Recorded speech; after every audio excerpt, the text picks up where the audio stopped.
Hey divas, happy Tuesday. Welcome to Pink Table Topics. Before we get started, can you please put a one in the chat and let me know that you can hear me okay? Happy Tuesday.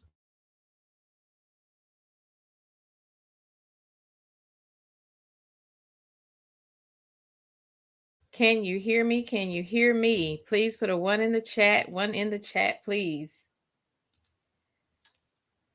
Okay, my sis put a one in the chat. Hey, sis. Welcome to Pink Table Topics. I'm your host and good sis, Pink Diva. Thank you so much for joining me. As you're putting your seat up to the table, don't forget to hit the like button.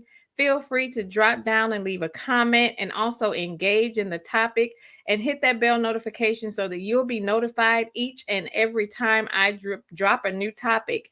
And as you know, our mission is to create a safe space for women to gather as a community, engage in healthy dialogue regarding real life issues that we as women deal with on a daily basis, but most importantly, to foster the true meaning of sisterhood.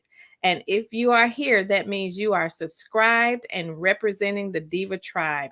And we're not just any diva, we are divine, inspiring, valiant, and admirable.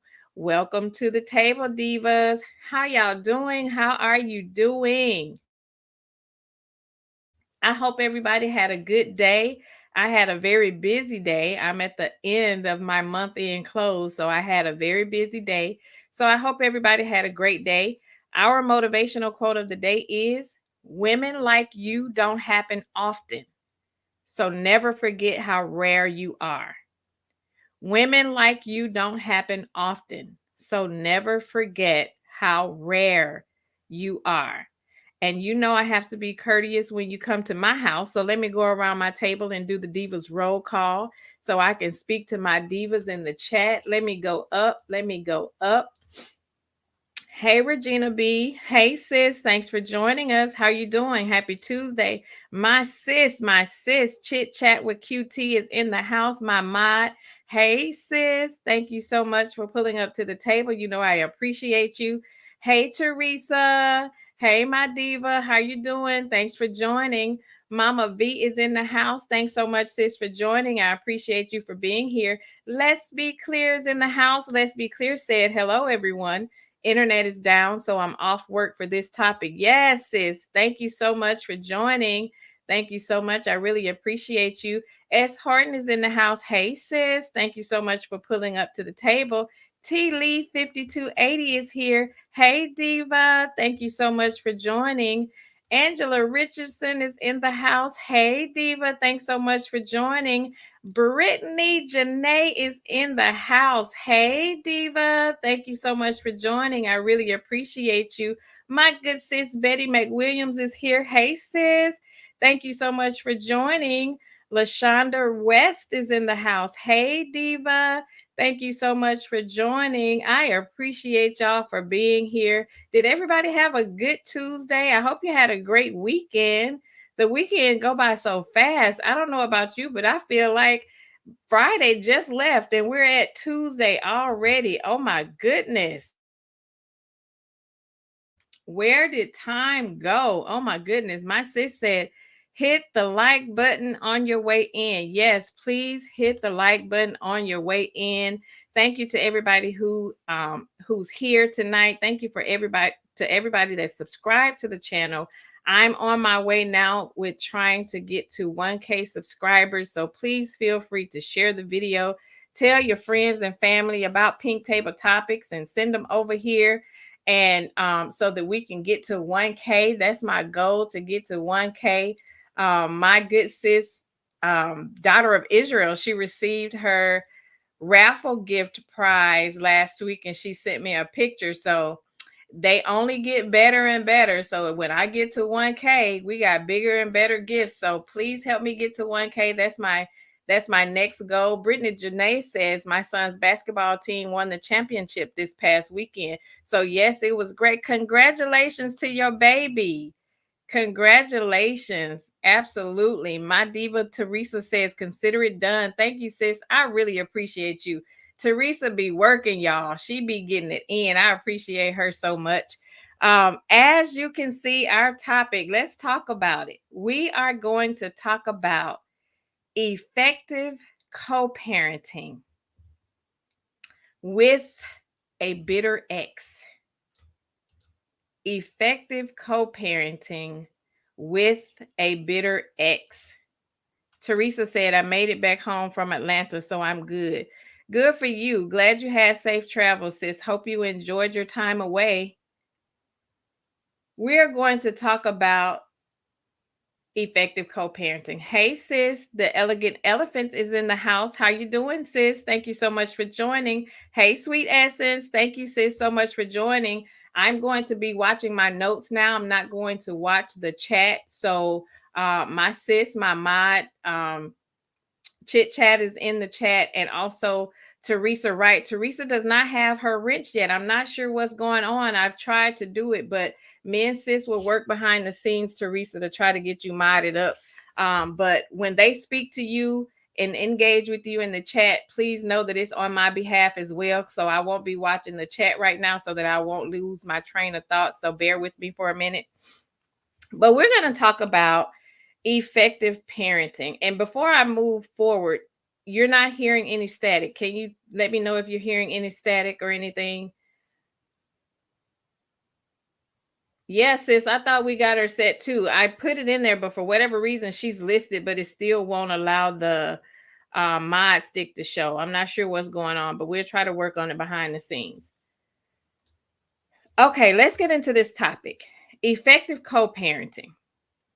A question that I've been noticing is, do you think it's possible to effectively co-parent with a bitter ex? You would think that even though you weren't able to get along within your intimate relationship, you still should be able to maintain a supportive co-parenting relationship. Although that sounds good, unfortunately, we know that's not always the case. The key to a successful co parenting relationship is having the ability to separate the personal relationship with your ex from the co parenting relationship, letting the main focus be about the well being of the children. And I get it, it can be hard. Now, we all know that this solely depends on where the relationship lies between the parents. And dealing with a bitter ex or a narcissistic ex is almost impossible to work with.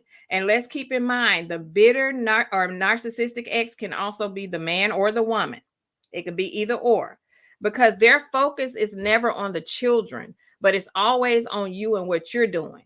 And unfortunately for the children, they are the innocent ones in the situation. They didn't ask to be divided into separate households. Kids love both parents.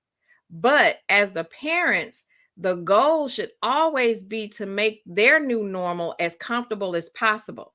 And keep in mind, this can't work with just one person trying to make it happen. Both parties have to be willing participants.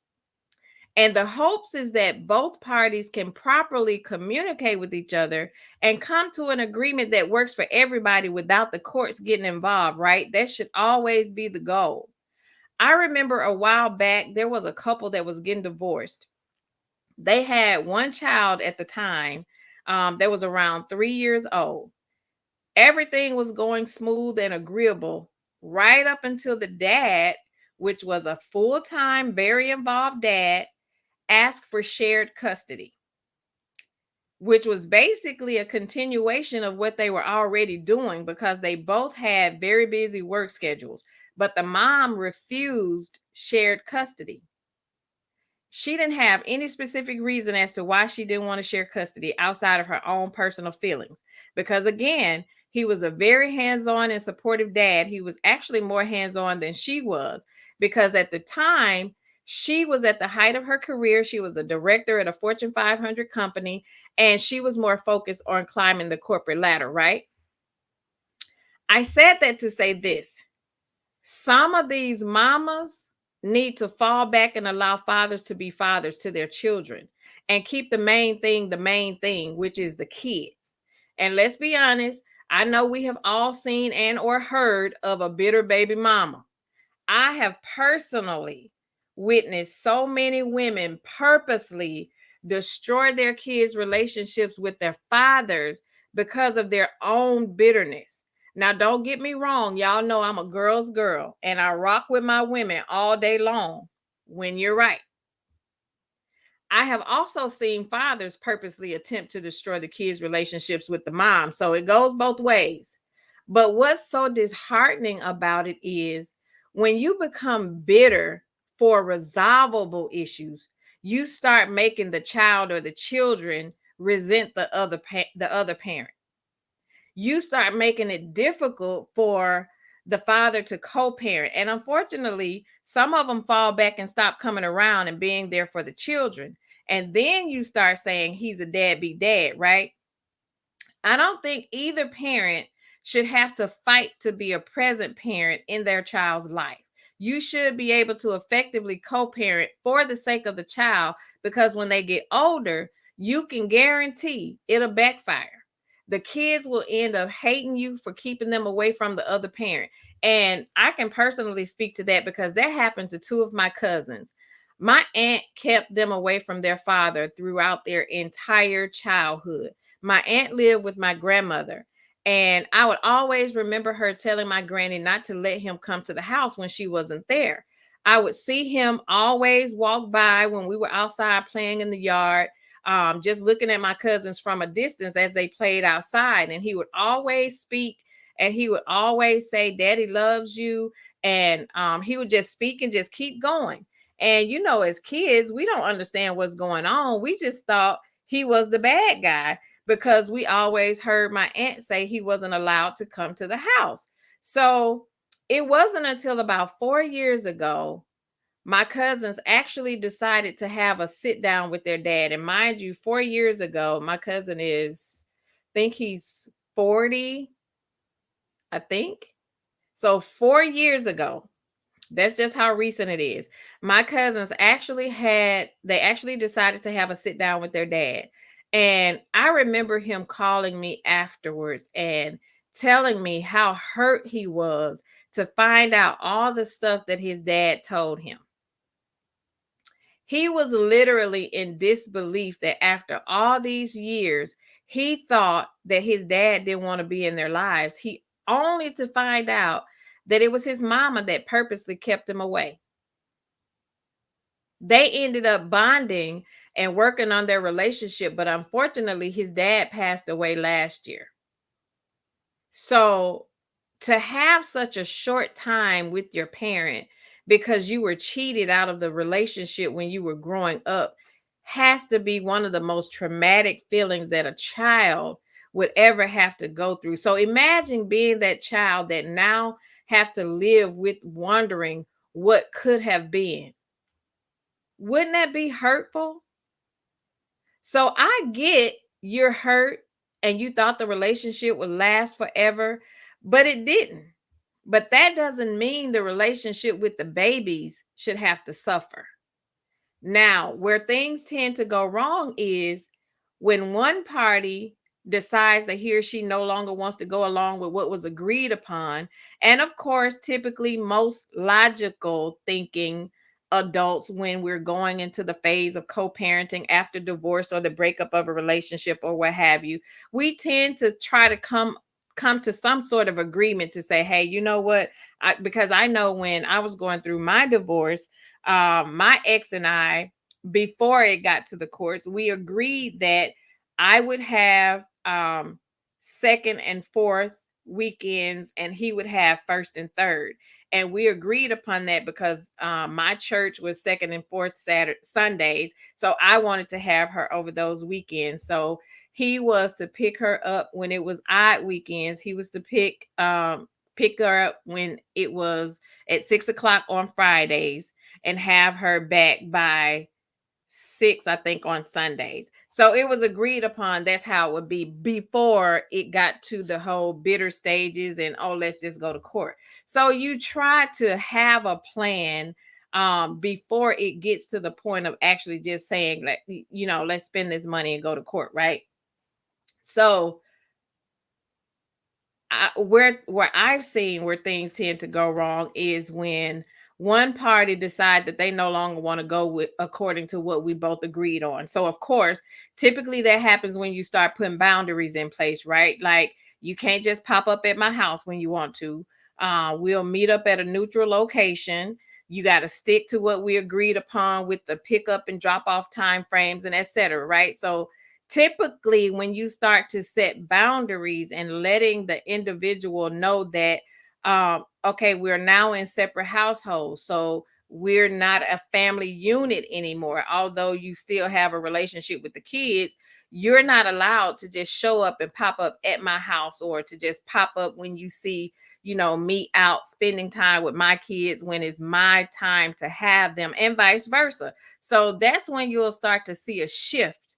For whatever reason, some folks tend to think that just because we share kids, that gives you the right to disrespect my time and my boundaries. They feel like it's my kid and I can pop up whenever I get ready. And the funny thing is, most of them didn't really pay attention to the kids when they were living under the same household. But now they want to be the parent of the year because now you possibly booed up with somebody else and you got a new boo in your life, and now they want to all of a sudden show up and they want to come around and pop up unannounced and all of that stuff. I was reading an interesting post over on Instagram. It was about a lady that was throwing her son a birthday party. The father, of course, had remarried, living with his new wife. So the catch was she sent the invitation for him, but he couldn't bring his wife. So the father refused to attend the party because his wife was left off of the invitation. And when I say the comments lit him up, they were saying stuff like he still should have attended the party and just left his wife at home, because at the end of the day, it was about the son. He was saying the ex was disrespecting his wife by not wanting her to attend. So my question to those of you in the chat: do you think the father should have still attended even though the wife wasn't invited? Let me know. Let me go up and read some comments. Y'all answer that question for me in the comments. Do you think the father should have still attended even though his wife wasn't invited?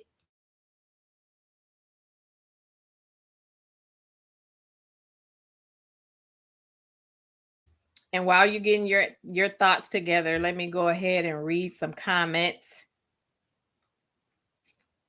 Do you think the father should have still attended even though his wife wasn't invited?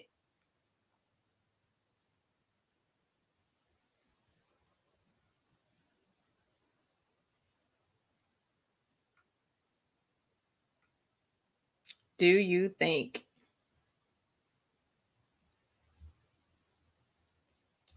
Sweet Essence said, yes, it would take two being on the same page. I agree, sis. Babette Brooks, hey, sis. Thanks for stopping by. How are you? Thanks so much for joining. Hey, Reese's Pieces. Thank you, sis, for joining. How are you?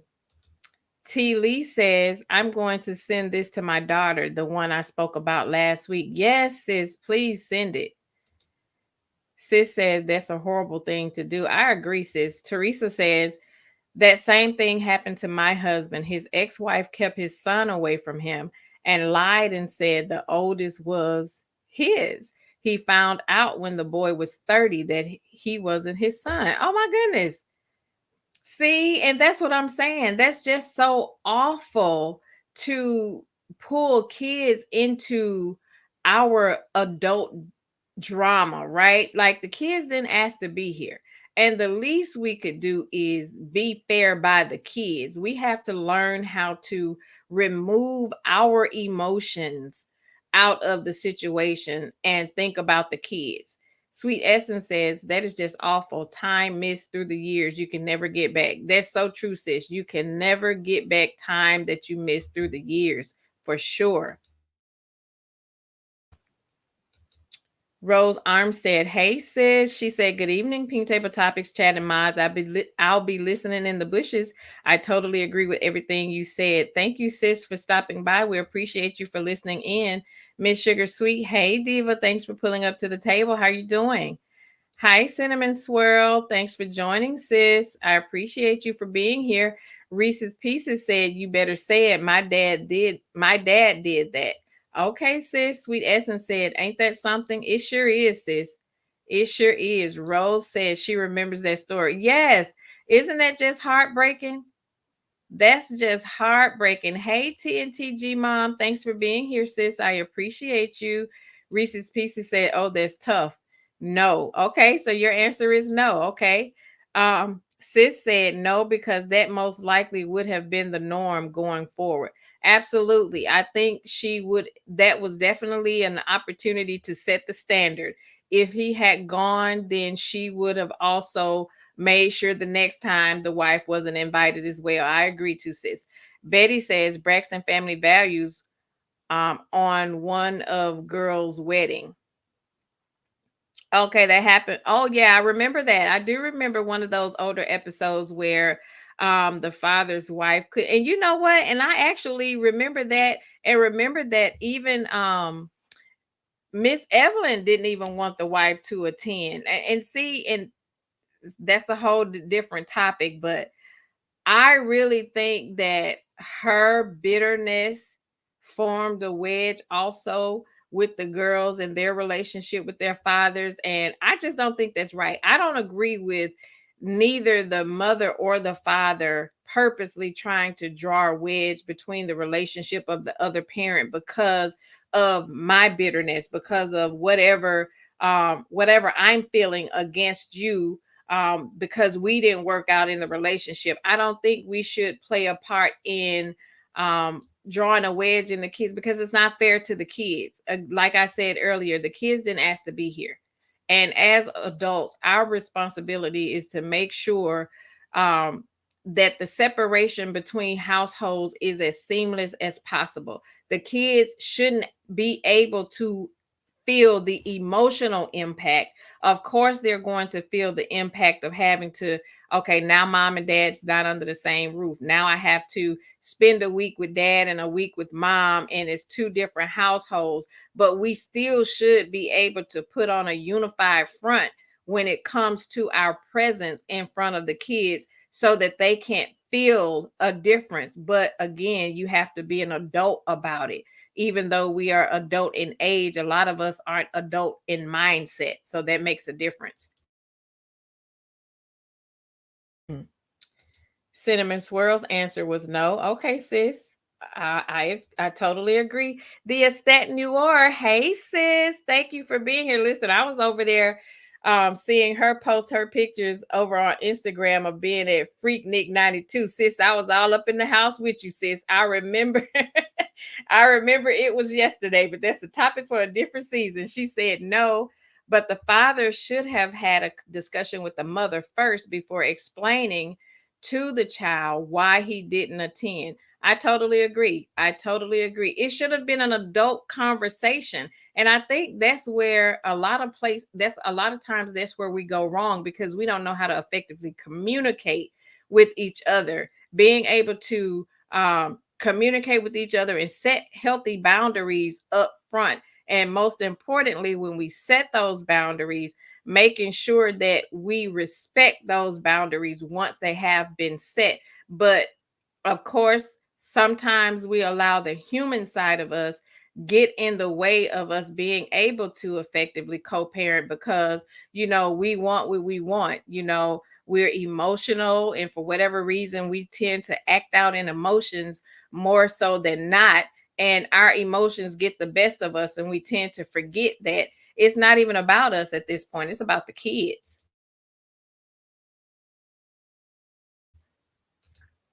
The elegant elephant said yes, because the child is who was hurt by not having the dad at their party. I totally agree. Mama B says I can't blame him for supporting his wife. I totally can't I can't blame him either, sis. Rose says, and stepmama should have told him to go on to his kids' party and have no feelings about it. Those was his kids. Great point, because that was the next question. The next question was, let's say you are the wife. How would you have handled that situation? Let's say you're the wife, the ex-wife omitted you from the invitation. How would you have handled that situation? Sweet Essence says, I was thinking the same thing. Those girls told dad Miss Wanda, his wife, couldn't attend because of their mother. They sure did. I totally remember that. Regina B says, I don't know what story you're talking about. I answered from the question you asked. What story, Regina? Which one you talking about, sis? Babette says, my siblings and I were done that way by my dad's wife. Oh, I'm so sorry to hear that. It's horrible. It's not a good feeling. Sweet Essence says, Miss Evelyn is the reason the girls have issues in their current relationship. I totally believe it. I totally believe it, because I'm sitting here, when you look at her, um, giving the age that she is now, and to still see the venom that she has for her ex-husband at this age, it's some stuff that she hasn't let go. And that stuff has also filtered into the girls, which is a reason why a lot of them have the issues that they have in their current relationships, because they've seen, how mom reacts to dad. So I totally agree, sis. I totally agree. LaShonda says the dad should attend because it's about the child. I agree. Sis says, and those hurt feelings will never go away. Adults need to be adults. Facts. Adults need to be adults. Reese said, my mom was a nurse director and my dad tried to go after her for money. I didn't know him until I was 5. Ah, sis, I'm so sorry to hear that. I am so sorry to hear that. Brittany Janae says, I wonder if the ex and the new wife doesn't get along. Um, it's a possibility. It's a possibility, but I think that there were still other ways that you could have gotten around that, because the thing is, if it's going to be about the kid, and one spouse is married or what have you, why couldn't the wife have come? Why couldn't the wife have come? Or vice versa, if it's about the kid, right? Sis says it's a lot of bitter men that make it impossible, such as Scoop Ballhead Martell. You got that right. We gonna get there, sis. Scoop Ballhead Chow. Sis says, as the wife, I would have told him to go, but if he decided to still not go, then it is what it is. That's true. That's true. Yes, sis. Miss Evelyn is still bitter, child. She's still bitter. She's been holding on, and those kids are grown with kids. Let's be clear says, yes, he is the father. Um, yes, he is there as a father, not a husband or a boyfriend. Very true. Juan D is in the house. Hey, sis. Thanks for joining. Regina says, my answer was no. I only heard the question, should the father still attend? Yes, sis. That's what the question was. Should the father have still attended? Cinnamon Swirl says, Miss Evelyn always saying, look at God. I need her to look at God. She is so bitter. That's very true. That's her main saying, sis. She needs to look at God. The Elegant Elephant said, I would have been a classy stepmom and encouraged my husband to attend. Then the next year, my husband and I would have planned a special birthday party too. So my stepchild would have 2 parties. Very true. Cinnamon Swirl says she would have told the dad to go. Brittany Janae says, because I love my kid's stepmom, I just can't, their big head. You just can't stand their big head dad. I know that's right.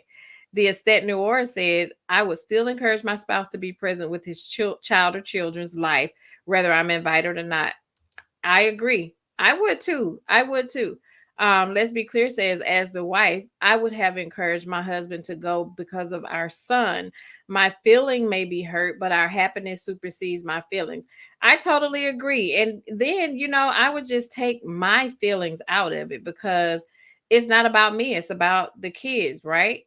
It's about the kids. So Babette says, what if his wife was like Ariana, my dad's wife? Okay, now, see, now that's a different story.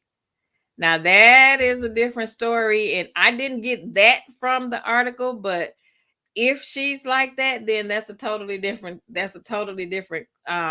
question. And if it's me, if it was my situation, I wouldn't have cared about not being able to attend because I know that my husband loves me and he knows that I love him. And at the end of the day, it's about the kid because once it was our weekend to have the kid, I would have gave the kid another party when it was our weekend to have him. So I would have been able to be at that party. So I wouldn't look at it as that, because we don't know what kind of beef they had um with his wife or what kind. And sometimes, and it could have been that the ex was just trying to be petty because we know how we can be petty as women. We have our petty moments and we can just be doing things out of spite. But when kids are involved, it's more so hurting us instead of, it's more so hurting the kid instead of it hurting us. So sometimes we can just be petty, and she probably just didn't want the wife to be there, just being petty. That's how we are sometimes. Regina B says, what accusation they are tending. I'm not understanding your question, sis. Regina, retype that for me, sis. Yeah, I'm not sure if you're trying to say what occasion they were attending. Let me know, sis, what you were saying. Brenda is in the house. Hey, sis. Sis said, Petty little bell child. Yes, indeed, sis. Yes, indeed. But like I said, if I was the spouse, I would have just easily told my husband, just go and show up, be there for your son. Because I wouldn't want the kids to see me, the wife, beefing with their mom, right? I wouldn't want that type of tension with the kid because I would have just chopped it up and threw the kid a party when it um got to my house. I wouldn't have tripped on it, but the comments were very interesting. They had a lot of negative things to say about the father not attending because, and so that's just something to think about, just as parents. Um, even, and I think it's if it's a certain age, I think after a certain age, I wouldn't even extend an invitation to a party for the dad to be there because at some point, you know, the kids grow up and they don't have to have both kids at the party because let's even look at the situation with Mel and Martell when she threw, was it Mariah, the skate party, and Martell bombarded his way into her skate party. Because if I'm looking at a situation to where it's being okay, we're ex, you're remarried, I'm with whomever I'm with, and I'm having a birthday party. Um, I shouldn't have to invite you. You shouldn't have to invite me. We both get the kids. So you throw your party, I'll throw my party. That means it's a win-win for the kid because you get two parties, right? So I wouldn't have felt a way about not being invited, but I really think that at a certain point or a certain age, I think kids kind of really grow out of just wanting to have both parents attend their party because the kids be focusing on their friends and who's at the party. I don't think they really be caring that dad didn't show up unless he could have easily just showed up with a gift, said, "Hey, baby, here's your gift. I love you. Have fun," and be out. And she still would have been satisfied. So I don't really think, I think we as the adults make it more a issue than the kids, right? Teresa said, I didn't attend everything with my husband, but he had a problem with me not attending. And I did do parties for his boys along with my own. I totally agree. You don't have to attend everything. Brenda said, I just finished talking to my granddaughter, and her ex is supposed to meet her at the safe space, but he refused. And that's because there are cameras. So I told her, I don't trust him. I totally agree. If he is refusing to meet her at the safe space, I wouldn't do it, because we can't, too much is happening and we can't trust people these days, especially when you're dealing with an ex and they tend to be bitter for whatever reason. I would move with cameras, or I would be in a space to where there are people around. I wouldn't meet him by myself. And if we have already agreed on a location, then if he changed, then you just don't get the kid today. That's just how it moves. So she has to be careful. So tell her to just be careful, sis. Brittany Janae said Scoop Ball came in like he paid for the party with his broke arse. He sure did, sis. Just showed up like he had put 5 on it. Regina B says, what was the occasion they were attending? Oh, it was a birthday party for the son.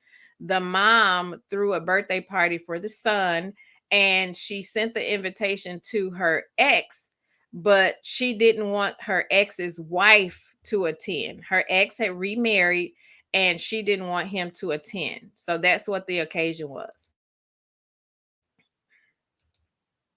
Teresa said adults definitely cause problems. If it's a kids' party, then 20 adults don't need to be there. It sure don't. It sure don't, sis. I don't understand why, if it's a kids' party, we have more adults than we have kids. When my kids were having parties, I had the parents to just drop the kids off and you just come back at a different time, because why sit around and eat all the kids' food? Hey, Bridget J, thanks for joining, sis. How are you doing, sis? Brenda says he's very bitter. He's a Martell. Oh my goodness. Listen, I was telling sis earlier, I think it was earlier yesterday. It was yesterday, I think sis and I was on the phone. I was telling her that my brother is a Martell. I remember, so my brother was dating, had a long-term girlfriend. I think they dated for like 13 years, and they have a son together. And he was definitely a Martell to the 10th power. Um, my brother and I don't have a close relationship anymore, because of this situation that happened with his ex, that happened with his ex-girlfriend, and we're going to talk about that when I do the sibling rivalry topic. But they were in a long-term relationship, and she finally, after being cheated on and just misused for so long, she finally mustered up the strength to leave. She finally left, and what he did was he kept the kid. She let her son go see her dad. It was the day that she was getting to see his dad, the day she was getting ready to leave, and she left the kid so that he could spend time with his dad before she moved. Had a conversation thinking that, okay, we're on the same page. This isn't working. I'm going to leave, but you can still see your son whenever you want to see your son, and this, that, and the third. But when it was time for her to go back to pick him up, he wouldn't let the son come out of the house. He refused to let the son come out of the house. And it became a big thing, a huge thing. She's calling me and she was like, hey, I was just trying to leave. He won't allow my son to come out of the house. He's telling me I can leave, but I can't take my son with me. They went through, she contacted the police, but in most states, I'm not sure if this is everywhere, but if in most states, when it becomes an issue to where kids are involved, the police department won't get involved with it. They'll tell you that you have to take it to family court. So, long story short, she wasn't able to leave with her son, so she just had to leave, and she had to go take steps to get to court, so that she could go through family court. But of course, that's a process. But during that time, while she was waiting to get a court date for family court, he on the other hand was telling the son that, you know, your mom don't love us anymore, your mom left us. You know, he's putting all of this in his son's head, making it seem like the mom just left and she don't love you anymore, she left us. But the thing was, he was weaponizing the kid against her. He was holding the kid so that she would come back, and he was telling her that the only way that you'll be able to see or spend time with him is if you come back home. And he basically was turning the son against her because he was putting all of this stuff in his head, and like the mom don't love you, and to say bitter and to say narcissistic, that's exactly what it was. And we're talking about a man that cheated on this girl probably 11 out of the 13 years they were together. I'm talking about openly. I'm talking about disrespectfully, to the point to where other women all on social media with pictures of them with him, and to that point of disrespect. So sis says, how old was the son? He was 9 years old at this time. The son was 9 at this time when it happened. And so he's putting all of this stuff in his head, and like, your mom don't love you. He actually blocked the mom's number from his phone because he had a cell phone at the time. So he blocked her number. So every time she tried to call him, she couldn't get in touch with him. But on the other hand, he's sending her like threatening text messages. You won't ever see him again unless you come home. Now, peep this. This is the kicker. He moved in with a new chick, right? Moved in. Hey, Neva. He moved in with the new chick that he was cheating with. Took the son, moved in with the new chick, and she couldn't get in touch with her son. So not only did you take my son, move him in with you and your new chick, and the new chick is flaunting him around on, the new chick was definitely like an Arian now that I think about it. But it's a whole story. So anyway, again, she's waiting to go to court. So mind you, all of these months are going by. She hasn't had any contact with her son. So my older nephews, my brother has 3 older sons. She had to actually go through them to have them contact her son to call her on 3-way so that she could talk to him. And the entire time he had her. So he was trying to put the son in a school in a totally different district, because it was a totally different city, which was probably about 2 hours away from where they lived. He was trying to put him in school. So mind you, this entire time, while he took the son is missing school because this was in the middle of a school year. And he took the son and was trying to get him put into a different school district. But the kicker was, he couldn't do it because he needed the social security, the birth certificate and the social security card that the mom had. So he was trying to force her to bring him the social security card and the birth certificate so that he could get the son put in school. And she was like, I'm not doing it. And he was threatening her. He was telling her that if she didn't bring it, she would never see the son again. He wasn't going to let her talk to him. And he was like, I told my son that you didn't love him anymore. Like, all of that disrespectful stuff. So when I say, when you're dealing with someone that is narcissistic and have the audacity to feel a way about me choosing to leave a situation that was no longer serving me choosing my peace over being in an abusive situation with you, and now you want to turn that against me and use that to draw a wedge between me and my kid, right? So she ended up having to go through family court. He was telling her, I'm going to put you on child support. Girl, when I say he is a Martell Holt all over again, it is just ridiculous how similar their situations are. It's horrible. And and the current school was calling her because he had missed all these days from school. And she's telling him, like, well, I don't have him. His dad took him. I'm waiting to go to court. It was just like a whole bunch of unnecessary drama that could have been avoided, because again, she had a conversation. It wasn't like she was trying to keep him from the son. That never was the goal. The goal was always to, you can get him whenever you want him, whenever school is out. If you want to have him every weekend, you can get him every weekend, whatever the case may be. She never tried to take away his parental rights. But the fact that he was bitter about her leaving him, he wanted to use the kid to weaponize him against her.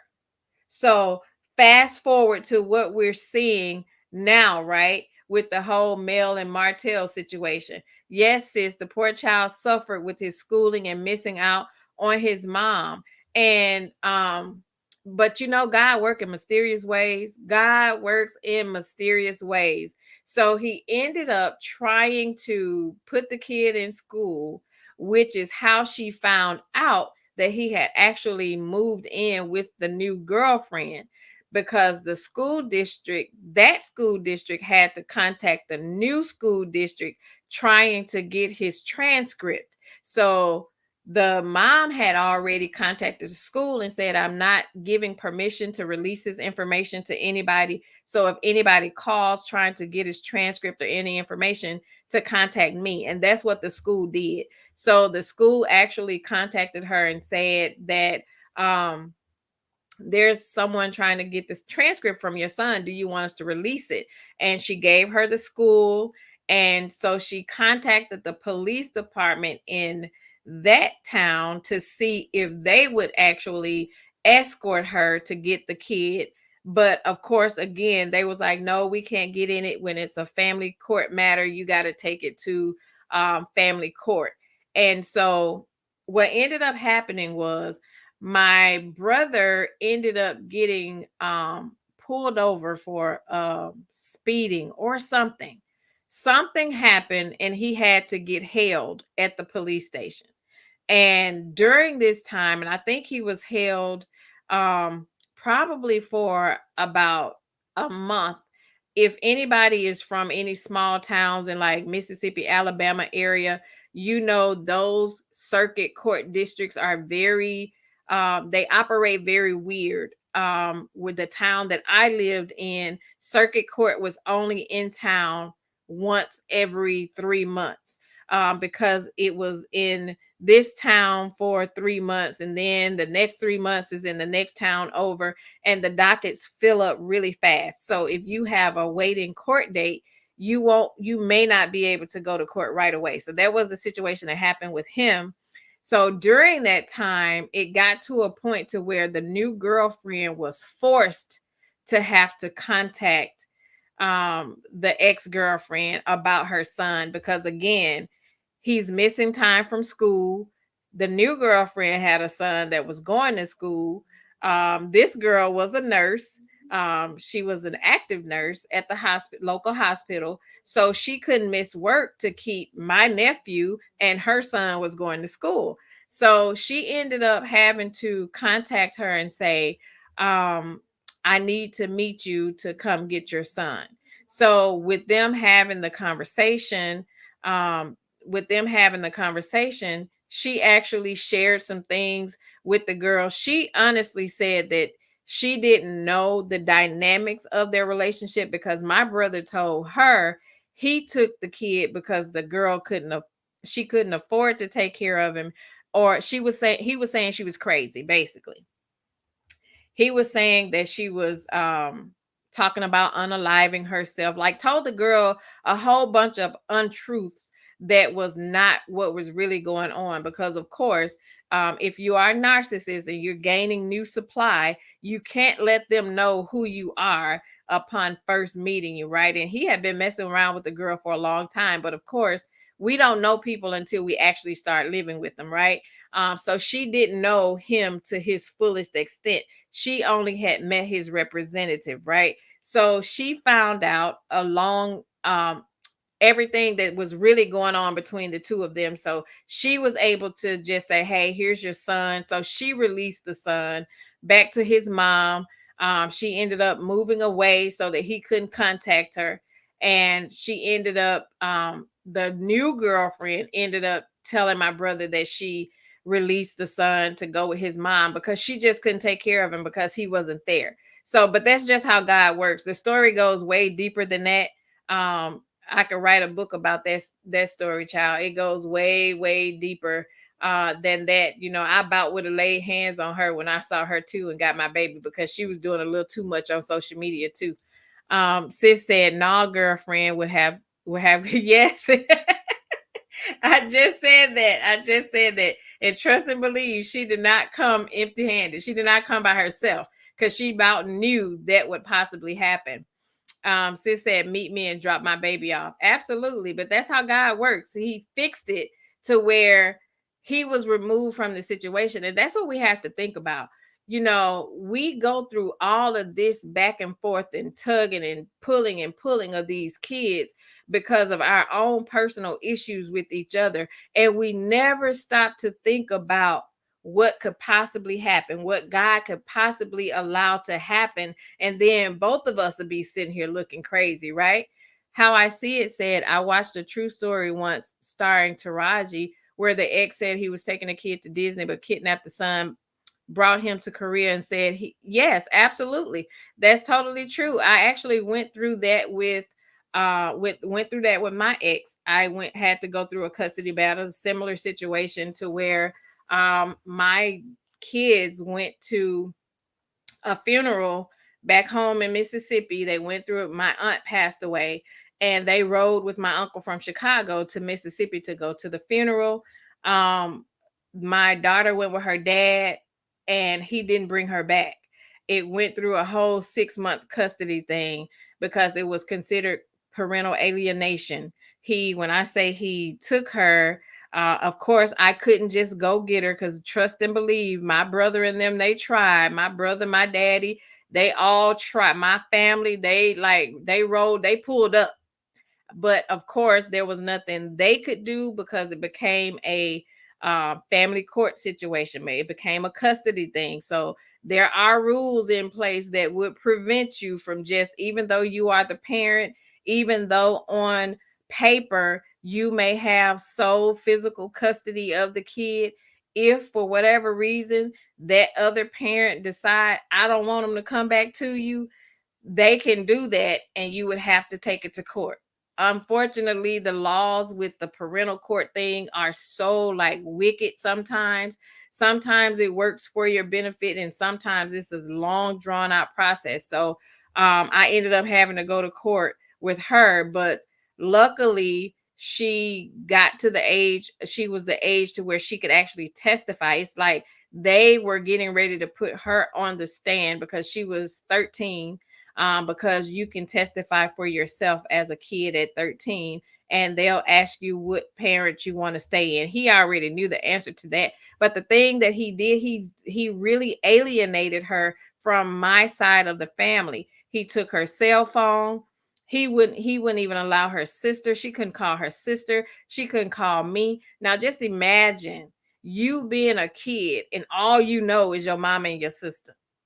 All you know, because we've been everything the entire time. And for you to take a child, completely alienate them from the family as they knew it. You take the cell phone, you don't allow her to have a cell phone, you don't even allow her. Mind you, this was in Mississippi. So all of my family was in Mississippi. He didn't allow her to visit my dad, he didn't allow her to visit my grandmother. No contact with my family member at all. None whatsoever. But again, God works in mysterious ways. He have a way of doing what he does. But this is just like, and I could go on about that too, but this is just how evil some of these parents become when children are involved. Is we get too emotional about situations that are so easily resolved, and he was trying to get me for child support. So that's what he wanted. He wanted child support. He wanted to have her at the home with him so that I could pay him child support. That's what it all boiled down to at the end of the day. But fast forward, after going through all of that, he ended up losing his job to the point to where he could barely even support himself. He ended up losing his job to the point to he had to call me and say, "Come get her." We didn't even have to get through the custodial, go finish, complete the whole course, but I did because I wanted to have everything on paper because I already had sole physical custody from the beginning. And mind you, he was half-ass paying child support anyway. So it wasn't like I was tripping about child support. If he gave it, he gave it. If he didn't, he didn't. I didn't care because she was well taken care of. But the point being is you went through all of that and God fixed it so that you would lose everything to the point to where you had to surrender her because you know you went the wrong way in doing things. And when I say that put a halt to their relationship. And see, I'm not a mother that would talk bad about my kid's father in front of them. I knew that one day they would get old enough to see things for themselves, to see the relationship for what it was for themselves. And then they could decide, if they wanted to have a relationship or not with the father. So, whatever personal beef we may have had, I never spoke that aloud to my kids when they were younger. So after that situation happened, she went years not talking to her dad. Like when I say that broke that relationship to the point to where he had to call me years later and beg me to talk to her for him. And when he had the conversation with me, come to find out that he said he never wanted to do that. It was his wife that put him up to doing that. His wife was the one that pushed the envelope for him to do that.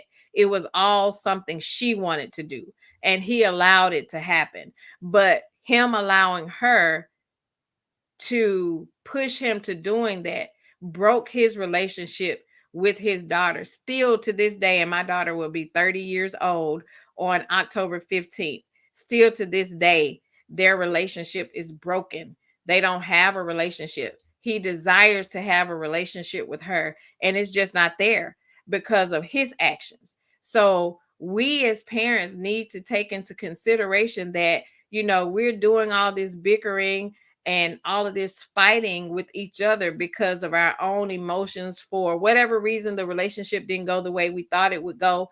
um you're upset because one is doing better than the other, whatever the case may be. But when we pull the kids in it, the kids are the one that have the long-term effect because eventually as the adults, we get past the emotion. We move on, we get in new relationships and we forget all about the issues that we have with each other. But the kids, this is a lifelong trauma that the kids have to deal with and have to go through. So we need to make sure we are being more considerate of the kids' feelings and just removing our relationship, our personal emotions out of the picture and just focus solely on the kids. The Elegant Elephant said, and this is why many couples are choosing not to have children. Their adverse childhood experiences have scared them away from becoming parents. You are so true. And I'm not a grandparent. And my kids say that I probably won't be a grandparent because I don't think they want to have children. And that's okay if they choose not to. But yeah, I totally agree, sis. The Estet Noora said it would be a situation of I'm watching for the opportunity to snatch my child. Listen, I would have been there, and I was trying to tell her, sis, I was like, girl, there is no way that I would just sit here this calmly and just continue calling because at some point, he has to leave and the other lady has to leave. At some point, I would have snatched my kid back. We would have just been playing tug of war. Because no, ma'am.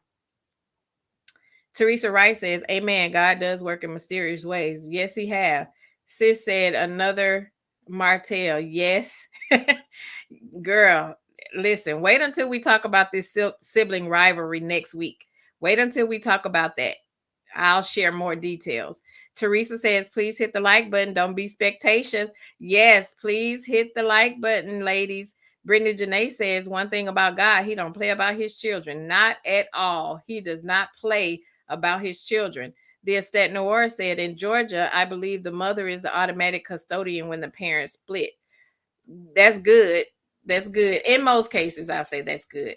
And it's so funny that the laws differ from state to state, because if we're looking at this whole custody thing with Mel and Martell in Alabama, I really have to question their laws sometimes. I really have to question their laws. Margaret Misha, hey sis, thank you so much for joining. She said, I'm so glad to catch your live as well as always. Jehovah God, keep blessings you in the name of his son, Jesus Christ. Amen. Thank you, sis. Thank you. I appreciate that. Thank you so much. Teresa says it's the same in the DMV. I have never heard of this mess Martell carrying Mel through. She's a great hardworking mom who loves her kids. It's crazy that Alabama is allowing it. I understand, sis. I'm right there with you. Brittany Janae says one thing I don't do is play about my kids, and me either. Do and say what you want to me, but not playing with my kids. We're not going to do that. So we're going to take this conversation over to the Love and Marriage Huntsville arena for a minute and talk about the case of Mel and Martell and what we've been witnessing regarding their active custody battle. Do you think they will ever be able to effectively co-parent? Do you think that Mel and Martell will ever be able to effectively co-parent?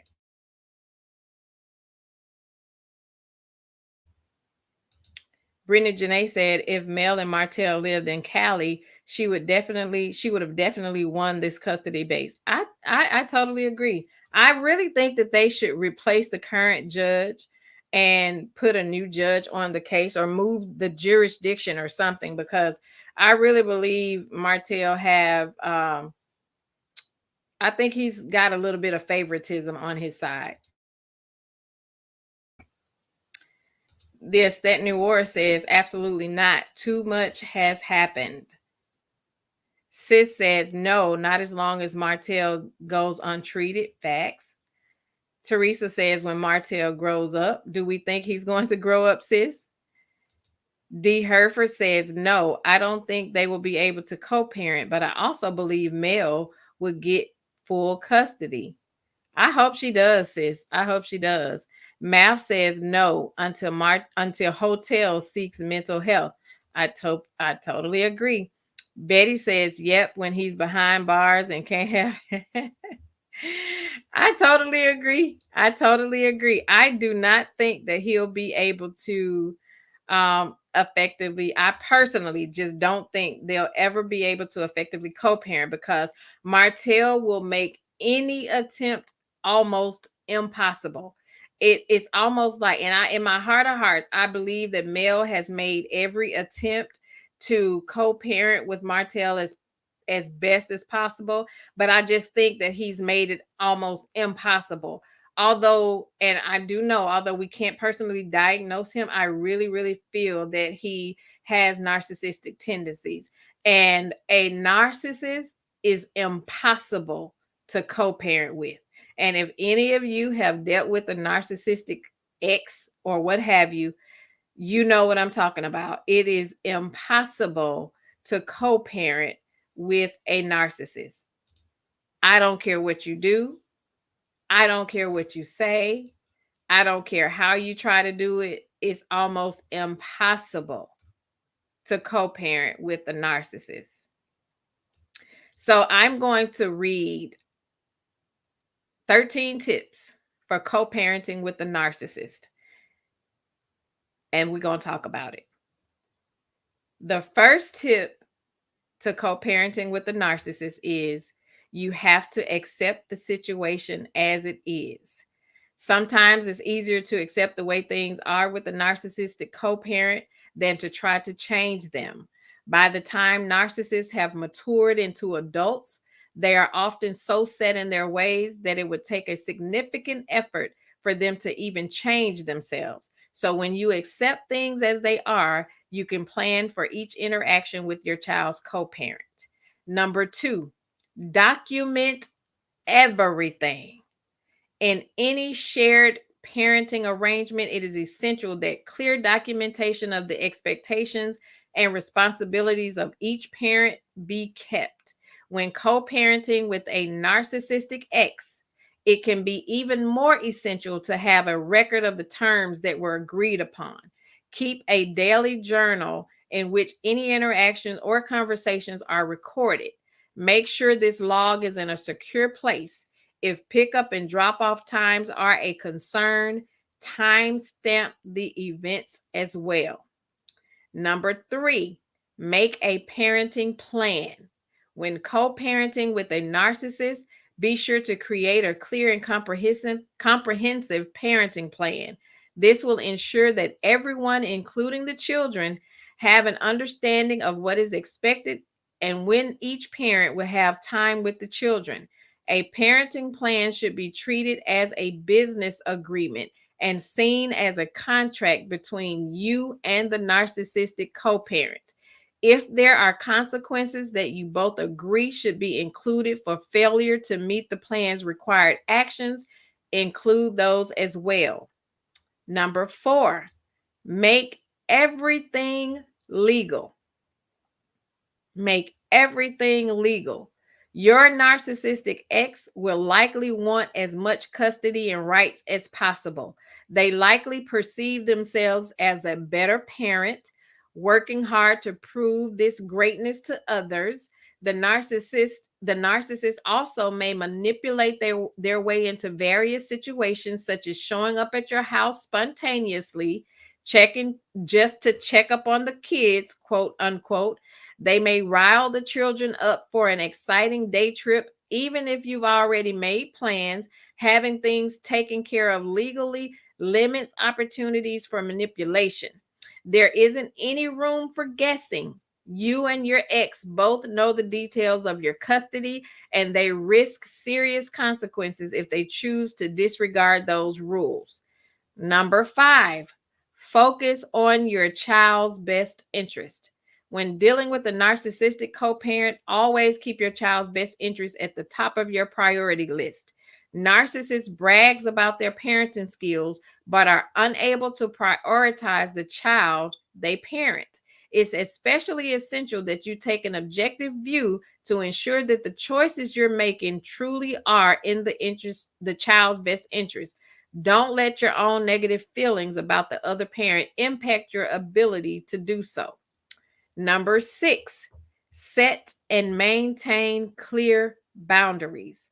Narcissists often thrive on exploiting loopholes and making their own rules. They're used to going after what they want and will not stop unless they have no other choice. That's why implementing assertive and healthy co-parenting boundaries is crucial. For example, let's say you start dating someone new. You don't want to take you don't want to talk about your ex. Talk about it with your ex. Make it known the topic is off limits. If they keep pressing, have an action-based consequence. Walking away, ask them to leave the house, or ending the conversation altogether. Just never discuss the person you're dating with your ex.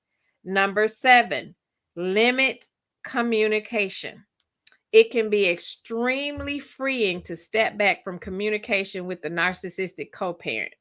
Narcissists will twist what you say, lie about why you did or did not say it, and use any conversation as a chance to get their narcissistic supply needs met. Only communicate important pieces of information, such as a child's health concerns, changes in a child's behavior, or relevant appointments and meetings. By keeping any communication, verbal or written or electronic, to facts and information, you are protecting yourself from potential harm. Number eight, be empathetic with your children. Co parenting with a narcissist can feel all consuming, but try to remember how your children feel. Talk to them about your Talk to them about your divorce so that they don't feel alienated. Be there for them during this vulnerable time. For young kids, this means helping them identify their own feelings. If they can learn to understand these, they can use words to articulate how they feel. Older kids may need time and space to process their feelings. So remember that it's normal for them to either withdraw or lash out. Try to honor their needs while letting them know they can come to you if they need anything. Number 9, stay calm and respectful. As difficult as it can seem, remaining calm and respectful in the presence of the narcissist is effective in disarming their behavior. Narcissists thrive on conflict, engagement, and high energy interactions. By refusing to take the bait and keeping cool, you will be more likely able to de escalate a situation. This can take practice, but the benefits will be worth it. Number 10, maintain perspective. When co parenting with a narcissist, it is easy to lose perspective on the situation. By mentally stepping outside the situation, you can see their behaviors as a desperate effort to maintain their inflated sense of self. Keep your energy focused on parenting, not battling with your narcissistic co parent. Number 11, protect your children from conflict. Children often suffer the most when their parents engage in conflict. Keep in mind that children can be highly sensitive to the tone of voice parents use, even if they are unable to make out all the words. Prioritize your child's well-being by avoiding arguments or conflict with the narcissistic co-parent when the children are anywhere in the vicinity. Number 12, prioritize your mental and physical health. Because co parenting with a narcissist is extremely challenging, be sure to focus on maintaining your own well being. When you need to engage with the narcissistic co parent, use a third party such as your therapist or a mediator. Lean on your support system and only communicate with the narcissist when you are in a clear, level-headed state. And number 13, consider seeking therapy. Therapy can provide support and guidance during your co parenting journey. Dealing with a narcissist is difficult. If you are feeling resentful, overwhelmed, depressed, or hopeless, talking to a qualified professional can help. Seeking co parenting counseling when co parenting with a narcissistic ex helps you navigate the challenges. That said, this becomes trickier in cases where your ex is not devoted to change, making the couple's work volatile and ineffective. However, family therapy can be a beneficial option if you want to improve communication and boundaries with your children. It may also provide a protective barrier against your children developing negative behaviors. So regardless of your preferences, finding the right therapist can take some time. You may need to meet with a few different providers before choosing the best match for your needs. So consider starting your search by finding a therapist in your area. So, after we read all of that, 13 steps to effectively co-parenting with the narcissist. I can almost guarantee that Mel has done every last one of them. So when people say that Mel is bitter, why does she keep bringing up Martell? Are they not understanding that he is still being a thorn in her side? Do they not see that she still has to be in some form of contact with him? Do they not see that he is the one that keeps filing these bogus motions in court to further sow discord? Do they not see that he is the problem? Can we see now how hard and how draining it must be for her to possibly consider effectively co-parenting with this man? Sis said, as you are reading, it does seem like Mel has done everything on this list. Teresa says they see it, they just hate Mel. I agree, sis. But if we're looking at, and we can only judge by what we see, we can only judge by the behavioral traits we have seen them portray, excuse me, on our screens. on their social media, and we see how caring Mel is about her kids. We see that she has stated several times that she have her kids in therapy. She mentioned that she put her kids in therapy immediately after the divorce because she knew she did not want them having any resentment or trauma behind what they were dealing with. So I can almost guarantee that all of those steps that Mel has taken, but regardless of Mel taking 5 steps forward, he'll always come with something in an attempt to push her 5 steps backwards. There really is no logical way that you can effectively co parent with the narcissist.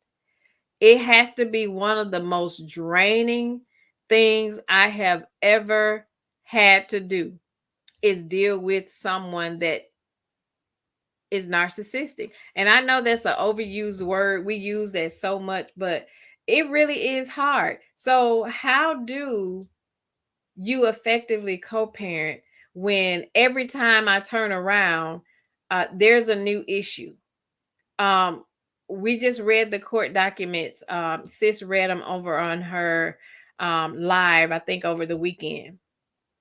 He's talking about her being in a relationship with other people. He's talking about her saying she loved whoever, the bodyguard or whoever it was. He's talking about um one of the kids seeing her getting her feet rubbed by the bodyguard or whatever. What does that matter in my household? What does that matter? And I'm talking to those of you that that have had to co-parent with a bitter ex. Like, what does it matter what's going on in the next person's household as long as the kids are being taken care of, right? But I think Martell's biggest issue is I don't even really think it's about what she is or isn't doing for the kids.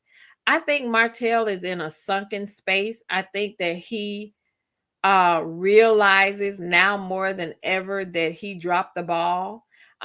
He realizes that he's losing in life, and how dare Mel boss up and be doing better than she was when we were together, when we were a couple.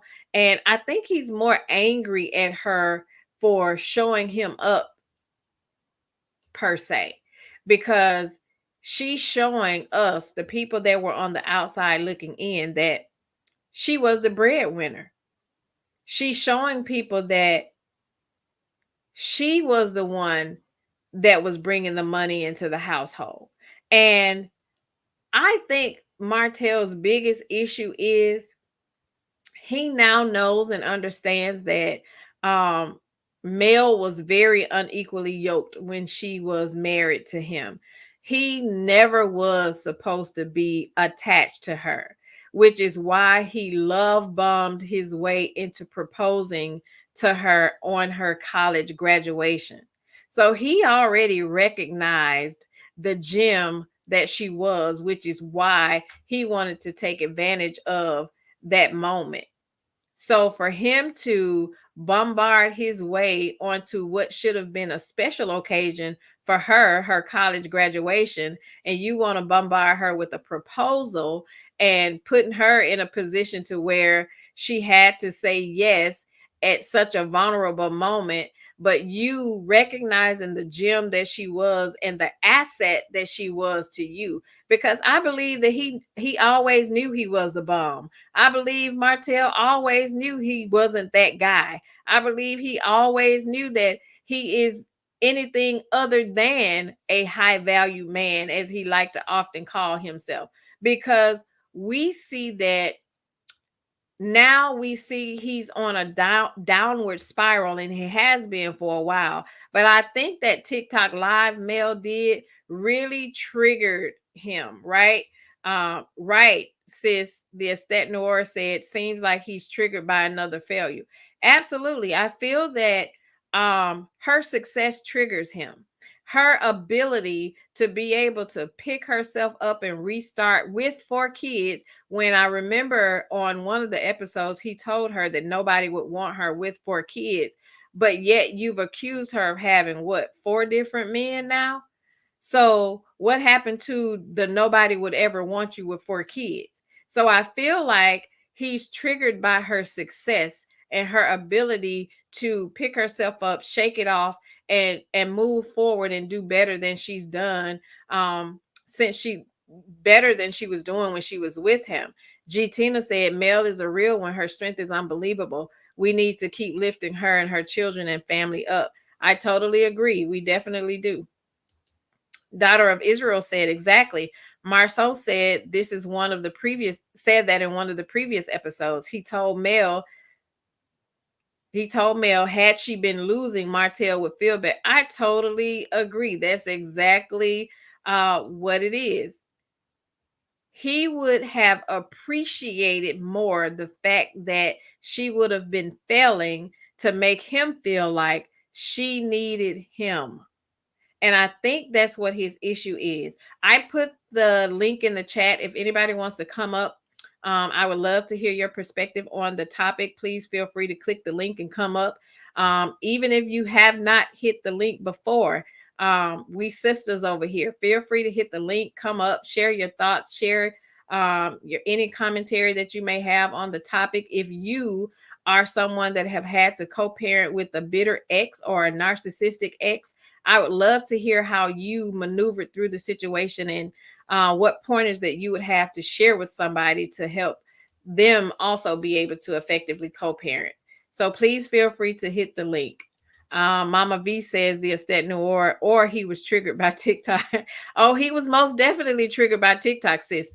He was definitely triggered by TikTok because she had the audacity to be in LA. And I think what triggered him most about the whole TikTok thing, I think, of course, the money that she made with the sales did, but to actually see that she had a village of people rallying behind her and, they were standing behind her, but most importantly, her babies, the kids that they share together, was able to actually see their mom being a boss. I think that triggered him more than anything. Yes, we know that they have, they're at home with her and they're seeing her in work mode. They're helping her pack orders and stuff. But to just see her do it on a totally different level, because, TikTok is a new level. So to be able to travel with my mom to LA and for her to actually be doing what she does best on national TV, live on TV, and we actually be there to witness it.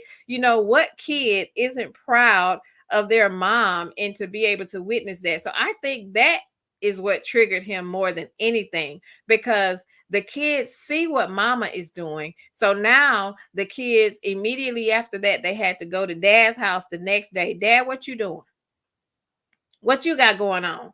Because mom over here winning. What you doing? Do we see you working? Are you taking the kids to a work site and seeing how to build generational wealth? We saw you take little Knox to the little construction site when you was building the house, but have you taken the M&M kids? Have you taken them to the work site? Are you teaching them about building homes? And what are you teaching the kid? What are you showing the kids? Because we can talk all day long, but what are you showing the kids? And I think that's what bothers him more than anything. I think he has an attitude of, if I can't do it, how dare you do it? And that's the reason why he wants to constantly block her ability to be able to show her kids on social media, because he knows the love that these kids gets from her supporters. And and unfortunately little Knox don't get that same attention. So I feel like he blocks the kids from being shown love by other people, and because he can't do it himself. So you would rather hate on your kids than to allow them to be shown on social media and make money on social media. You would rather hate on your kids and cause your kids to suffer because of your lack. That's unfortunate. Sis said narcs know they aren't really qualified or worthy mates. That's why they work so hard to break the women down to their level. I totally agree. That's a great point. D. Herfer says that TikTok Live effed him all the way. Says effed him all the way up. Effed him all the way up. I am blessed because Pam said yes, he is definitely triggered by her success. He definitely is. He definitely is. And the thing is, she's not doing anything any different than she did with when she was with him. This is who she is. This is who she was when she was with him. All she did was elevated. She elevated after divorce. She showed so many women what it looked like to bounce back after divorce with 4 kids. Do you know how many women who have thought they would struggle after divorce with just 1 kid? And then I see this lady comes along with 4 kids and she's showing us how to build generational wealth. And I say all the time when I look at her, she is really like an energized powerhouse. She is constantly going, constantly working, constantly doing. I applaud her ability to just keep moving and keep building. So of course he feels away because the concubine that he ended up with cannot blow a candle to what he lost. So I believe like his misery is really eating him up. So by all means necessary, he will forever attempt to be a stumbling block wherever she goes. Like, and unfortunately, Sugar Mama is what, about to be 4? She got a long time to deal with him. She has a long time to deal with him. Brittany Janae says, don't know how this ninja thinks he's high value when he can't even read. Girl can't even read. Can he spell high value? Teresa says he was triggered by TikTok. She was having fun and making money. He hated it. He sure did. He sure did. Sis said, hit the link, parents. Yes, if you are a parent and have had to co-parent with an ex, please hit the link. Hit the link and come up and share your experience. We would love to hear it. Neva says, and that's only what we see. Just think about what we don't know, what Mel goes through, and she stays silent. I totally agree. I totally agree. I totally agree, sis.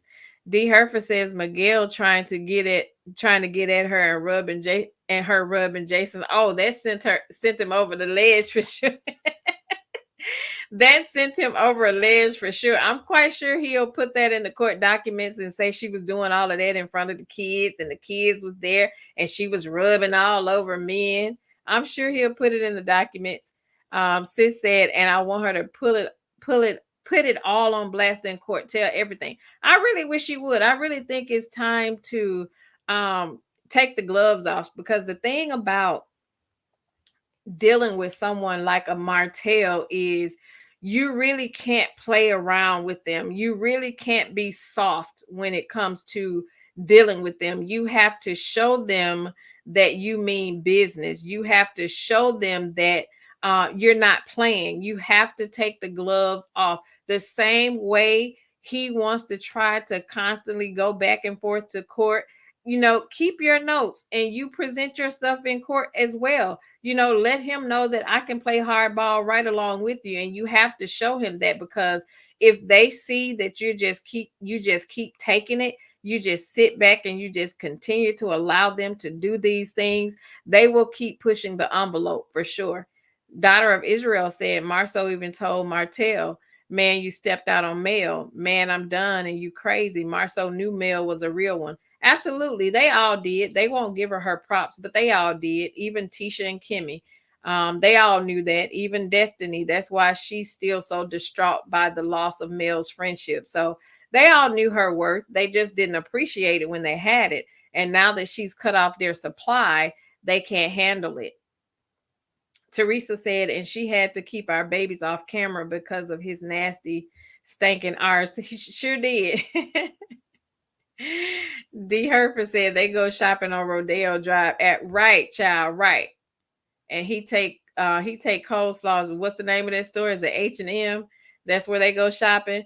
I am blessed. Pecan Pam said also think that by him feeling filing that motion is going to backfire. I really think it is too, because if I'm the judge and I'm looking at the countless amounts of time that you have filed these pointless motions to continue coming in this courtroom with these crazy allegations, because with the things that you're putting in there, it just baffles me that for one, he had the audacity to talk about how the kids may have felt because they heard their mama tell this man that she loved him. Why would the kids be more distraught about that, but they weren't distraught because you had your concubine over there when they came um to spend the week with their dad? Why would they be more distraught about that? Hey sis, let's be clear. Thanks for joining. Hey Hi, Neva, thanks for joining. How y'all doing? can you hear me? I Hello, can hear you, ladies. sis. Hey Neva, I can hear you. How y'all doing? Good, thank you. Good. Thanks for joining. Hey, sis, let's be clear. What do you have to say? Have you had to deal with a bitter or a narcissistic ex?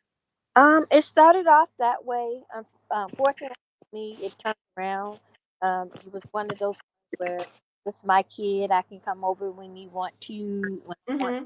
to, and all of that stuff. And fortunately for me, he had a very fair mom, and his mom was like, "No, you can't.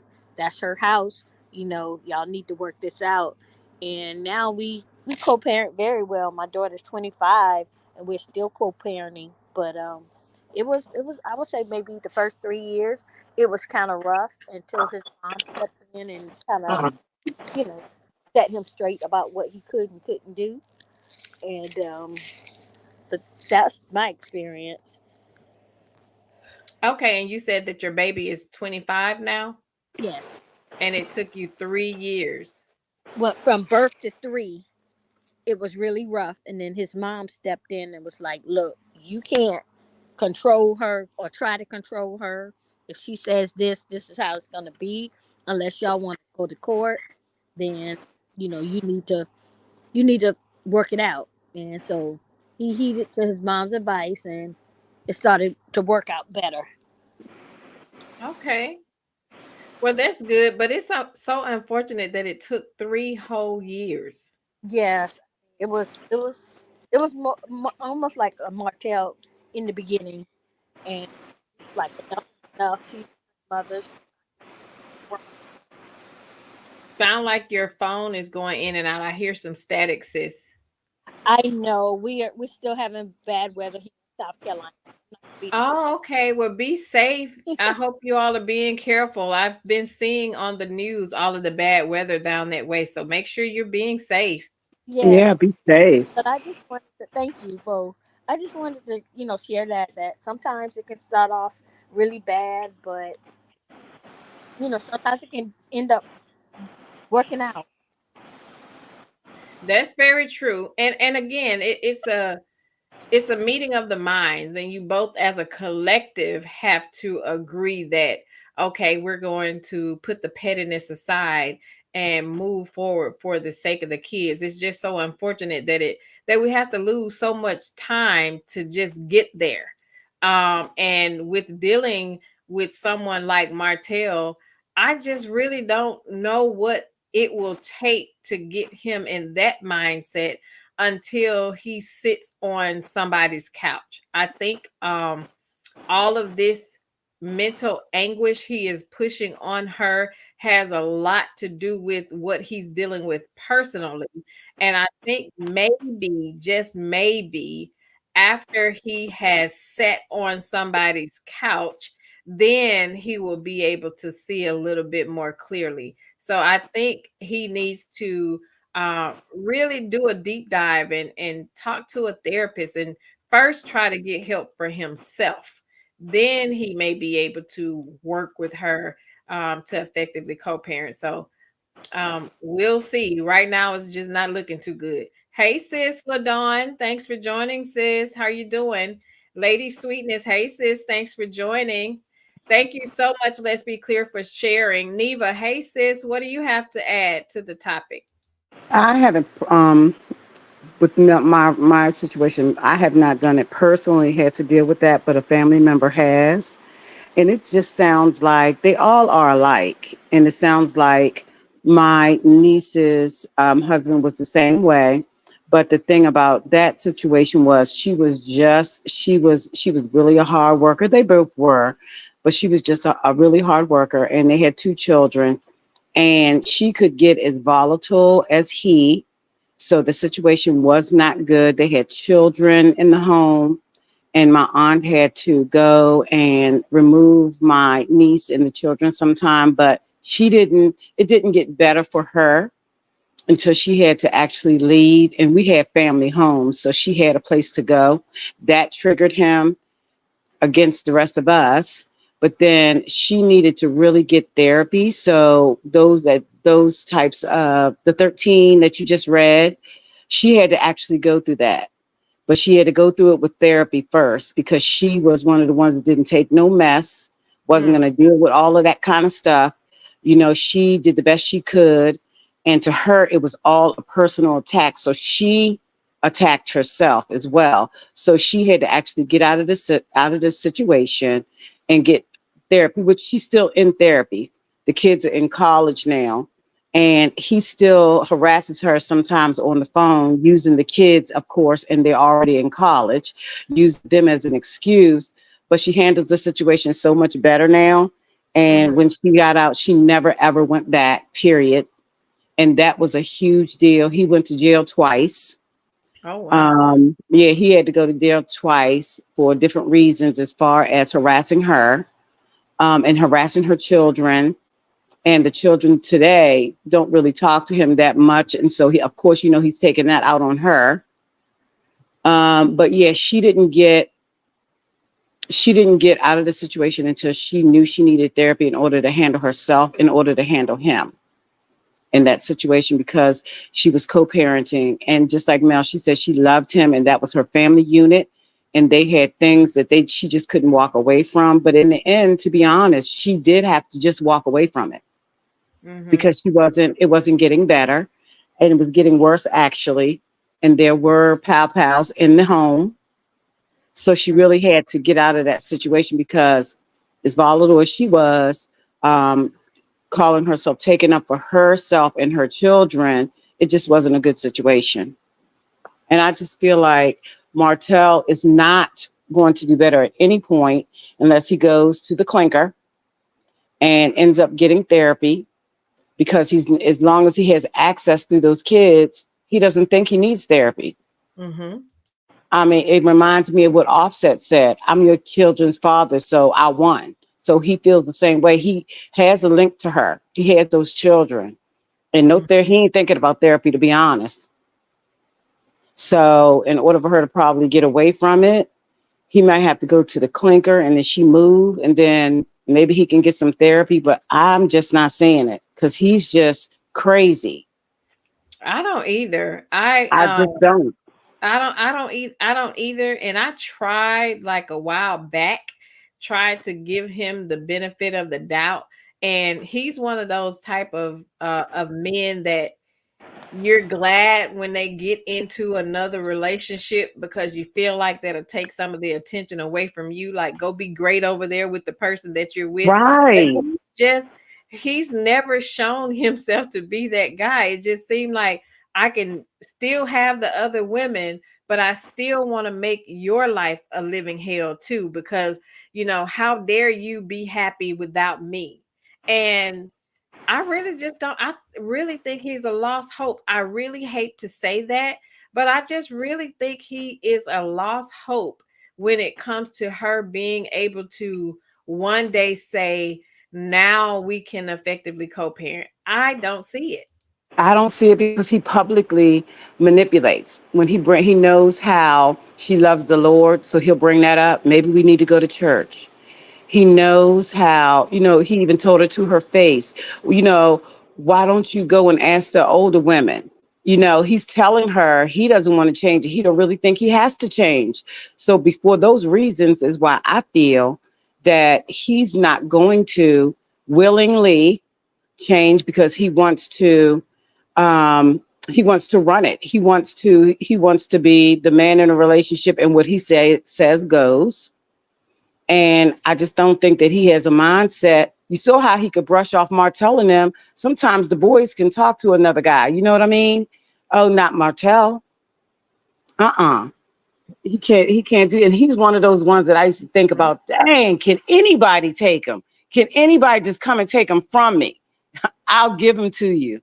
He still won't. He's not gonna go because he saw everything that they had, and he saw it was his fault. And I think when he looks in the mirror, sometimes, we have to do that. When he looks in the mirror, I think he's angry with himself as well, that he let it go, that he ruined it, and that he let all of what she is doing, and she's successful. How dare she be successful without him? That's true. And let me ask you a question.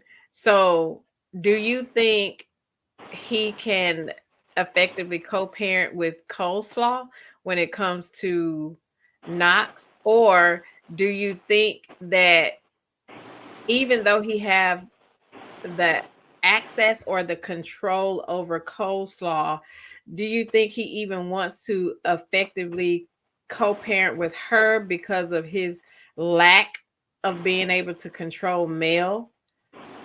I think that, I don't know if you all saw Winters live.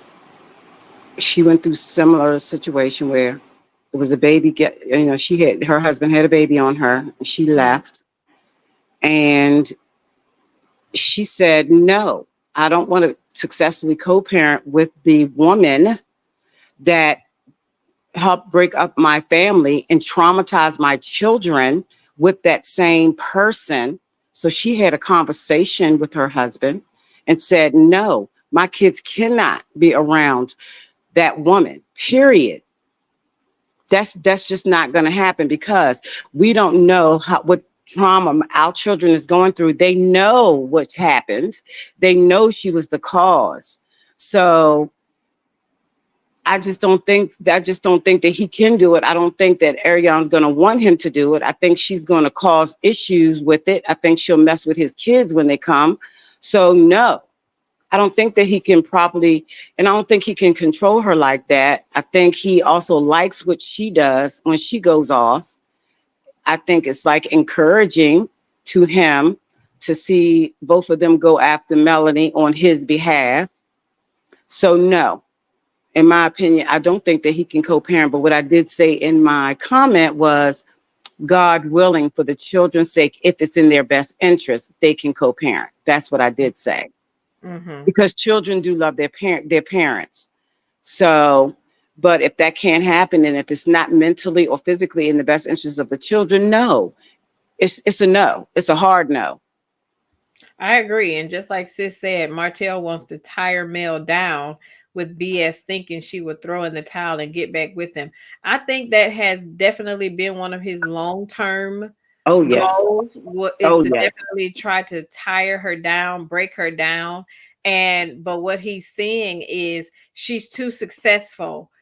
She's been too successful without him, and she's shown him that she doesn't need him. I think initially that was his goal, to try to make sure she didn't have a village, because in his mind, she can't handle 4 kids by herself and try to work. So let me try to put stumbling blocks in place so that I don't want your mom to keep them. I don't want you to get a babysitter. I don't want, trying to make it almost impossible for her to go to work and bring in an income to be able to maintain and take care of the kids. And that's why he added, and that's why he added the mother.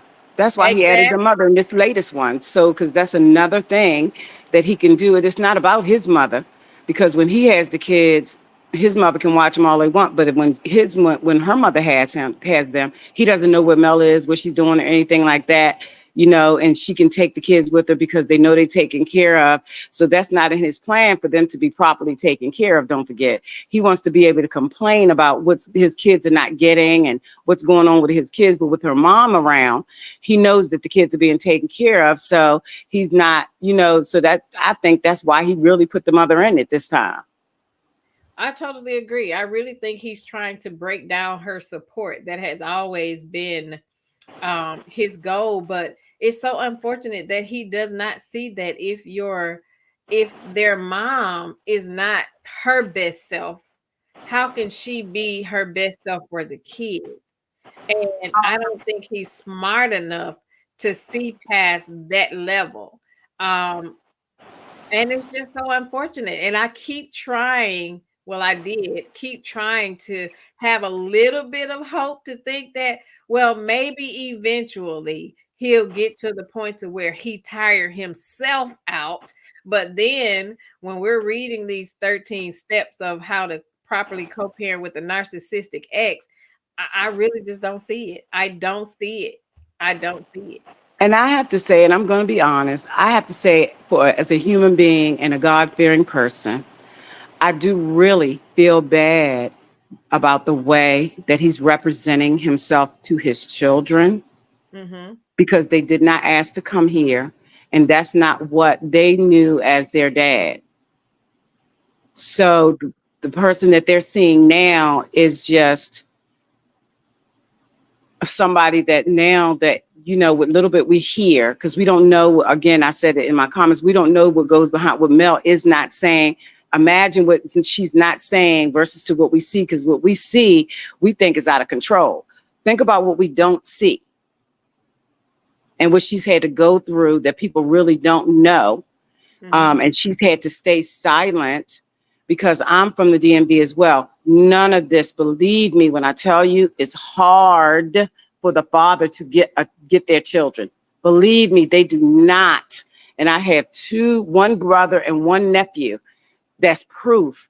You can continue to act crazy all you want. The mother's getting the kids and you're going to jail. And it is crazy how these different states have different rules. But in the DMV, I'm telling you, it's hard for a father to get their children. Very hard. Mm-hmm. And it's in going through a divorce or a separation. When you call the cops and ask them, can you escort me? Yes, they do. They do escort you. They don't say, oh, no, you got to take it to family court. No, only time they do that is if they have to say you have a judgment from family court that certain things have to happen. Yes, they'll want that if a person is, you know, doing something really outrageous. But no, if I called and said, I need to go pick up my kids, could I get an escort? Or, you know, what they'll suggest is, okay, so to try to do the transfer in the police, in the police station parking lot or something like that. But it's just like Mel is having such a hard time, you know, with all of this, and they can see half of it on TV. Mm-hmm. So Because that's they why are it's definitely crazy. of age. It is crazy. It's even crazier that his hatred for Mel far outweighs the love that he have for his children. Oh, yeah. I'm not saying that he does not love his children, but he hates Mel more. And that's what's scarier about the situation. You're losing all of this time bonding and building relationships with your kids because you're constantly trying to think of all of these different lies and schemes to go against their mother. Because how can you, in one breath, say, I love my kids, but I hate their mother? Right. And I just think that he's too sick at this point. He's too ill at this point to decipher the love for his children versus using his children to get to the mom. I don't think that, even though he'll continue to say, I'm a good father, I want kids, I want to be married, but I think he hates Mel more than all of that. I think he thinks that he wants to be back with Mel, but he really just wants to be back into what she has created. I don't think he wants her like that anymore. I really don't, because it's gone too far. I think he more so wants her to fail. Oh, yeah. I think that's more so what his angle is. And like Dee said, is it hate or obsession? I think he's obsessed with seeing her fail. It's And I also definitely think a that, sick obsession. right, but also don't forget he's broke too. He might be getting paid from the show, but it's nowhere near how successful Mel is. And I think every time that she knowingly on her lives or wherever on her stories say that she's doing this and she's doing that, and unconsciously or consciously letting him know she's moving forward. But to a sick person, he's taking that a different way. He's taking that as spite to him. And I think that Yeah. that is, he's taking that as spite. It is what it is. He's taking that as spite, like, he don't appreciate her being able to still do the things that they did as a family. That is, I'm telling you, that's probably getting to him. Yeah, that and the fact that everybody, just even his close friends, and you can't tell me that he hasn't had family that has said, "Man, you really dropped the ball." I'm sure somebody has called him out and was like, "Okay, you But gave up what don't you you remember the had." uncle? Don't you remember Right. that uncle that he went to talk to? If you all remember him, Mm-hmm. he was like, "Man, what are you doing?"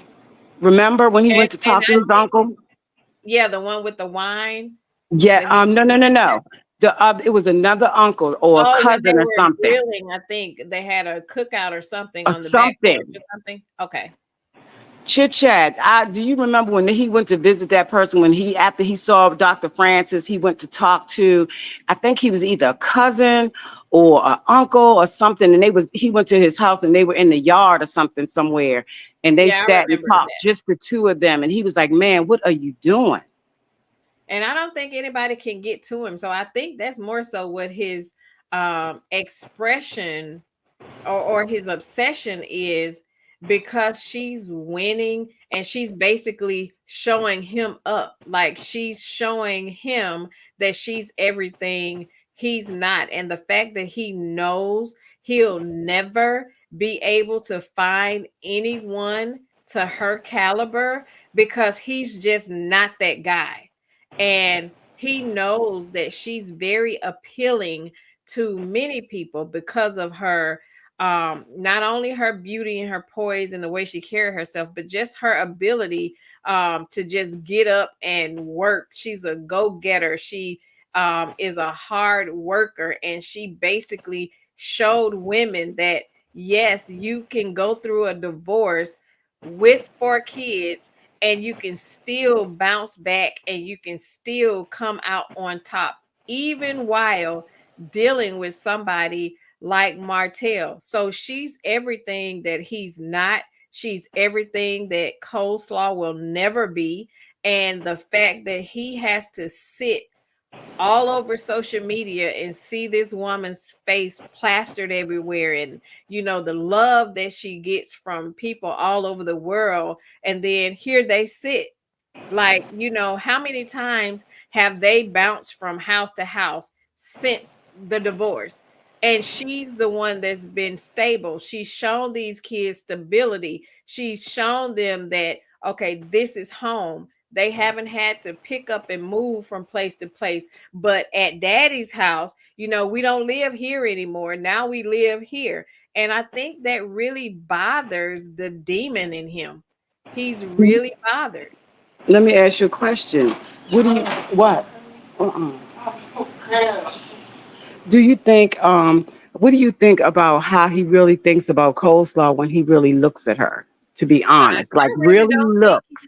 I really don't think he loves her either. I really think he's angry at Yeah, her, because if we peel the pieces down and we're talking about narcissists, he's going to blame everybody for his downfall other than yeah, himself.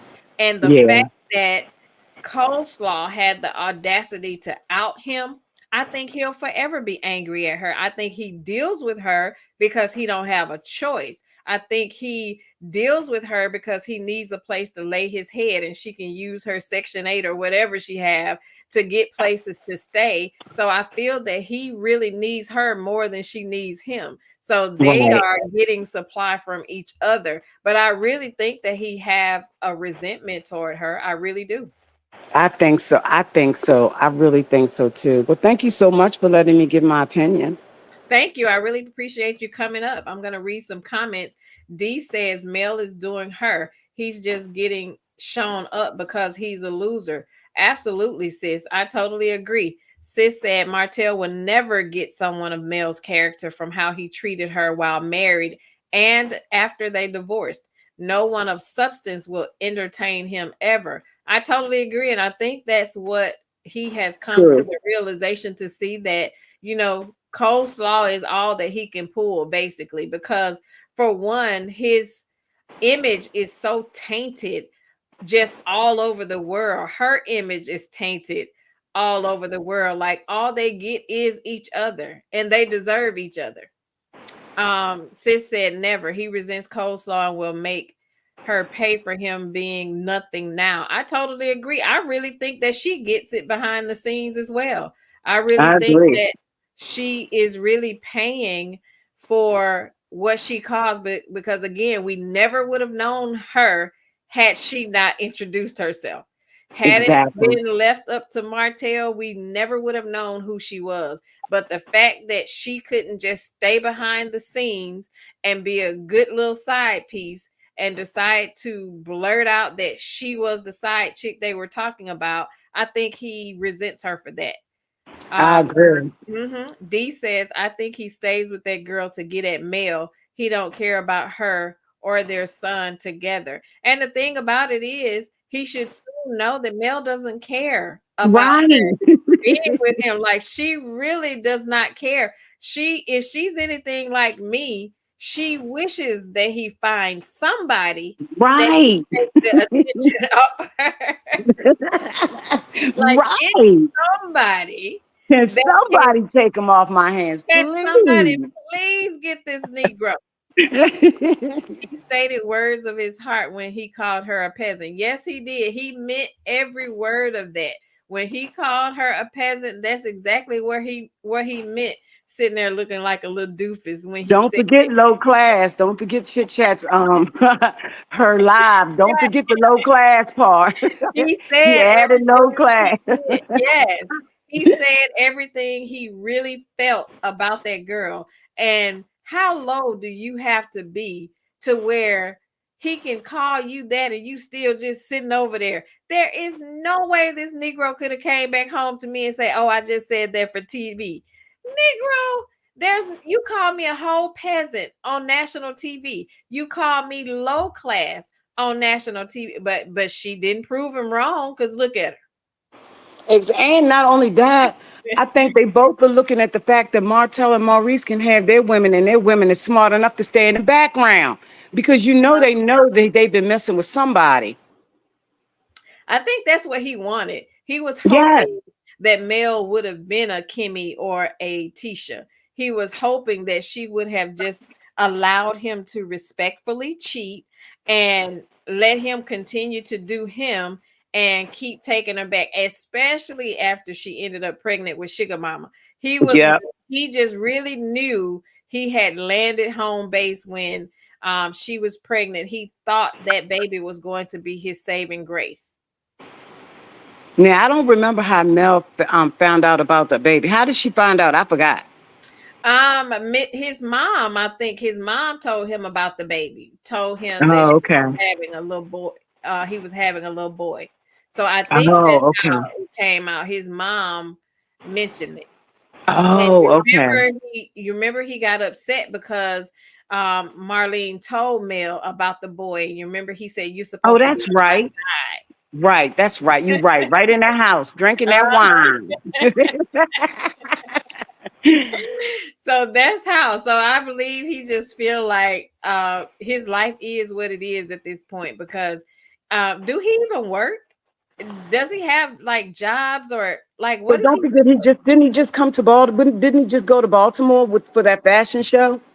oh with the Miguel Wilson thing? But yeah, but how much Yes. money is he really making off of that though? And Like is he can doing he really something with survive? Ralph too? Isn't he doing something with Ralph too? Whatchamacall's husband? What's his name?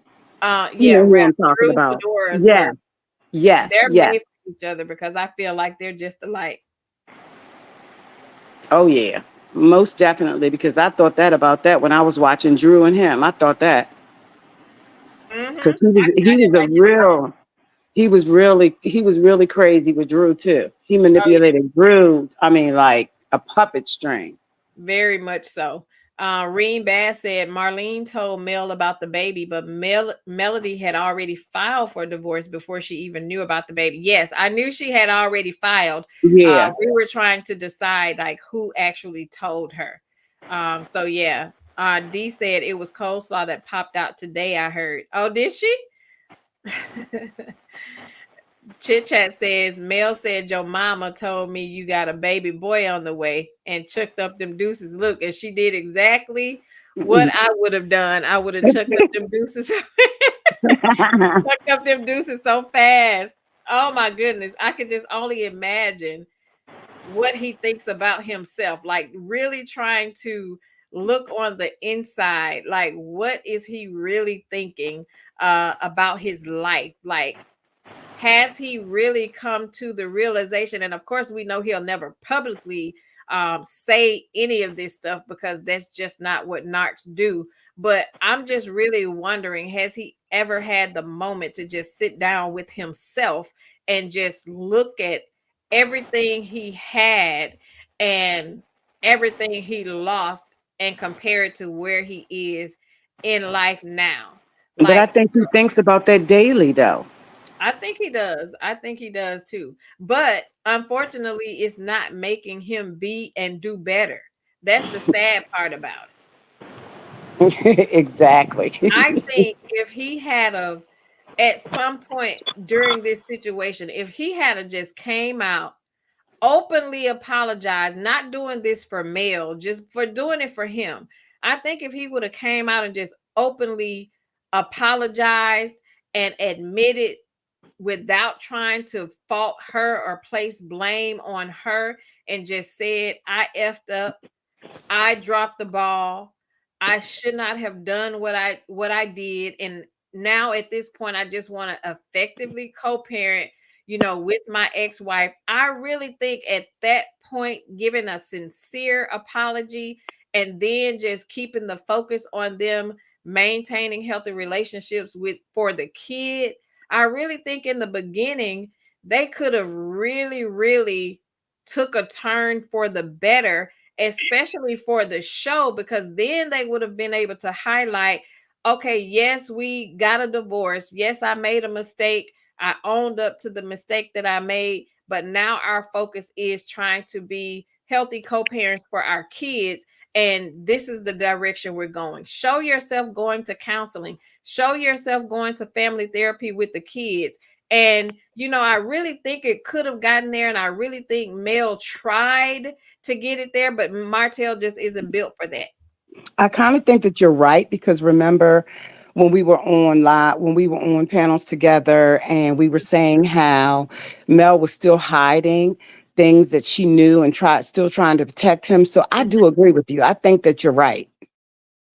I just really think, and I know that she tried because initially, if we remember, she never was the one that wanted for them to go to court and to have to go through this whole custody thing. She Right. initially already said, we already talked about it without getting the courts involved, but it was him. And see, he's the type of person to where you have to get the courts involved. You have to go the legal route because word of mouth don't work for him, because he would have violated, just like he still continues to violate, and it's on paper. They have court documents now of what he should and should not be doing, and he still violates. So there's no way that she could have tried, but I still think that he would have continued to overstep his boundary and continue to like pop up at her house when he wanted to, because like he said on the show, wherever my kids are, I can pop up whenever I get ready. So Right. I just don't think she would have been able to. I wish they could have. I'm not saying that I don't wish that they couldn't get to that point. I just don't think she can get to that point with him because of who he is. And I just think it's too toxic at this point. When now that we're talking through it, I think it's really, really toxic, and it's going to be have to be what you said. Maybe um, therapy without leave the kids where they are with Mel, but do the work on himself and let her see that. Mm-hmm. You know what I mean? Yeah, I I just really don't see wish they it. would force his. I really wish that would be a stipulation. I really wish they would say, until you get this therapy, the kids will remain with their mom, instead of giving him the opportunity to keep saying, well, you go to therapy and then we'll reconvene court on this day. Take the kids away and force his hand to go to therapy, because then that'll show that, okay, I'm trying because I don't want to lose my time with my kids, because he knows that him not having those kids on his 7 days means no access to Mel at this point, because then you don't get to question the kids. Then I don't have to worry about seeing you or conversating with you, because your focus should be on you trying to get mentally healthy enough to maintain a healthy relationship with your kids, which that should be his goal. But I just think Martell just was on the slow bus. And no offense to anybody that was, but I really think Martell was on the slow bus, because he's had so many opportunities, so many missed opportunities. And I really just don't think he gets it. And there has to be some sort of hard stipulations and consequences behind his action. Like, lock him up for 30 days Right. until he do something, instead of Right. just keep giving him a pat on the hand and say, okay, we'll reconvene in 30 days until you go do this or that. Lock him up for not doing it. Like, I don't think there's any consequences. Maybe they should do the temporary primary custody to Mel and lock him up. And while he's in the clinker, he can think about that he really doesn't have the custody until his therapy sessions are completed and his time in the clink is completed. But it has to be something drastic, because if it's not anything drastic, he's not going to pay attention to it. I definitely don't disagree with you. I totally I don't get it. I just don't think, I think it's a lose-lose when it comes to him. I really wish they would give her sole physical custody, and then just maybe give him like monitored weekend visits or something. Take away the full 7 days, or put stipulations that will allow him to, like, you have to work, you have to show that you're working, you have to show that you have a healthy environment for the kids to be in, a stable environment, or otherwise you don't get the kids. I really wish she had the opportunity to remove herself from Huntsville, because I feel like that's just too close of a proximity to him to continue to be a nuisance. I um agree. her. I really wish she could change jurisdiction away from Huntsville, because it's just too easy for him to just pop up. I really wish.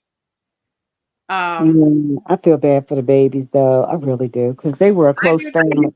Even Mel said it, that they were such a close family. They did everything together. And I just feel so bad for the children. When we adults forget that they're there and forget that they have feelings and forget that they have opinions, it's easy for adults to um, brush away what a child feels for a parent. Mm-hmm.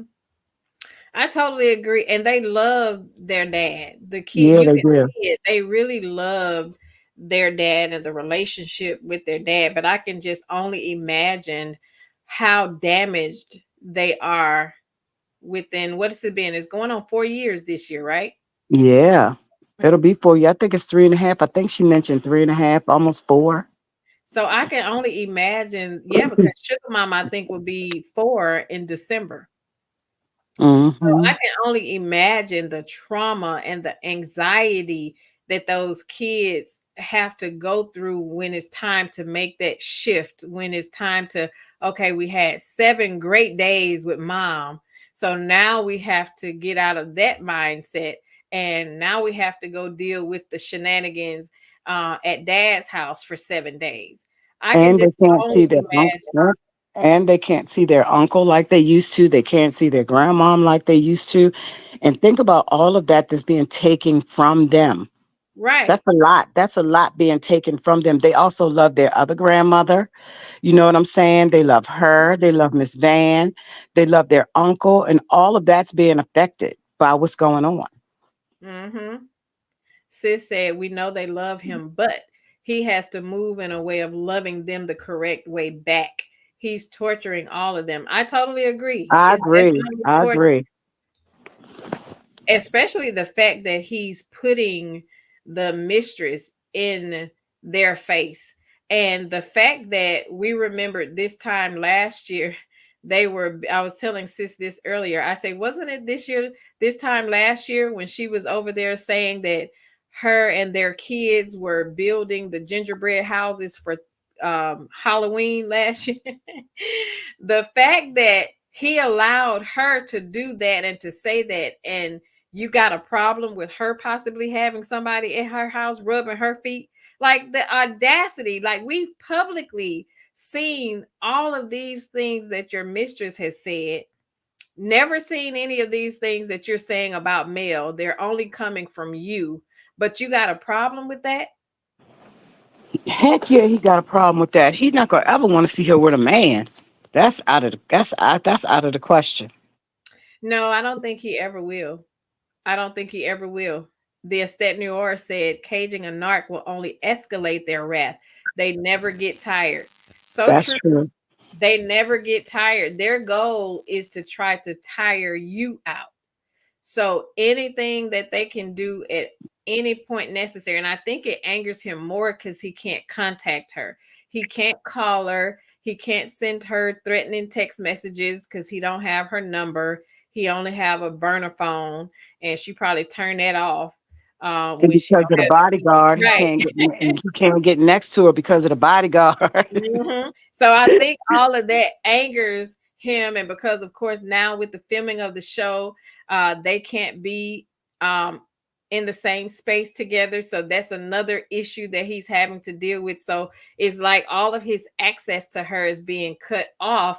But he has four little kids that he can continue to weaponize against her because he knows that's where her heart lies.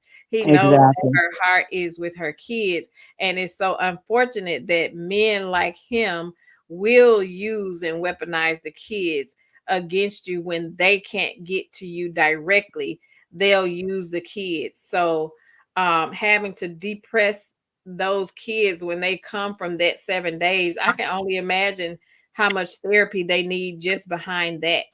It's And I can see how they would have issues in school focusing. Come exactly. on. How they gonna focus? They don't know what's going on when it's time to be with him for them 7 days.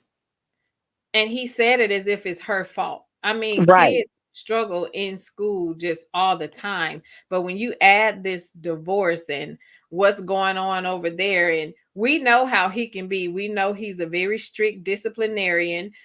We know how his temper is very short. So I can just see him being angry at the kids when they don't tell him things that's going on when they're at their mom's house. I could see him questioning them and getting upset with the answers. Like he's that type of evil, manipulative person. But then you say you love your kids and you're a good dad, but good dads don't do that. Mm-hmm. Well, he doesn't know what a good dad is because he never had one. His father was in jail Very true. most of his life. So he really and his grandmom raised him. I've never heard them mention a granddad. So so I don't think that he really has that. He doesn't really know what that is. I think in the beginning that's why he wanted to be such a good dad to his children because he didn't really have one. But in reality, he don't know really what a good dad. He thinks he knows I agree. because of what he did not have. I agree. And just like Green Bass said, I'm certain he tells those kids every day that it's their mother's fault they aren't together. I can guarantee Exactly. he says that Oh, because the 100%. majority of them do. I can almost guarantee he will never accept responsibility for the demise of their family. He will never own up to him being the problem. He'll never do that. He'll never do that. SKR said, if there is a reunion episode, I don't want Mel to go, and that will upset the whole cast. I would like to see how they navigate that when they talk to her from a green screen. You know, that's going to be really interesting, sis, because I know they can't be on the same stage together. So it'll be really interesting to see which one of them is actually on the green screen, or if it's a situation to where they won't be on the stage at the same time. But it'll definitely be interesting. Brenda says that Martell only wants to hurt Mel. Absolutely. That's his whole goal and purpose, is to see her hurt, because how dare you? Because in his mind, Mel broke up the family, because she Right. could have just stayed and they could have tried to work it out yet again, long enough for him to just do it again over and over. So the fact that she actually left and stayed gone this time, he blames her for breaking up the family. So I can Mhm. I'm almost certain that that's what he tells the kids. And that's so heartbreaking. It really is. It really is. It really is. It really is. So I think we're all at a consensus that we do not think that it's possible for Mel and Martell to get to a point of effective co-parenting, because of who he is, because of the traits that he portrays. Because I feel like if he wanted to effectively co parent, he wouldn't still be doing the things that he's currently doing. And I just don't see it. I just don't see it. I think that this was a great, great topic. Thanks, Sis Neva, for your pointers and for sharing and adding to the conversation. And I know it's our hope that one day they could possibly get to a point to where um their co-parenting relationship would be a little better. um but I don't see it. But I don't want the kids to have to be forced to do that though, because Right. that's also traumatizing. Absolutely. It's very, like sis said, no, not possible. His ego will never allow it. And that's very unfortunate. His ego will definitely never allow it. But it's unfortunate that he is only further scarring his relationship with his kids. Their kids now, a lot of things they can't articulate, a lot of things they can't verbalize because of the fear of what will happen to them if they did. But you best believe that they are thinking it, and they have had moments to where they've said, I wish I didn't have to come to dad's house. I want to just stay with mom. So I'm glad she have them in therapy. I'm glad that they have an outlet that they can share their thoughts and their feelings, and kind of work through and maneuver through some of the feelings that they have. But again, I don't think that he'll be um I just don't think he'll be a person that she'll be able to effectively co-parent with.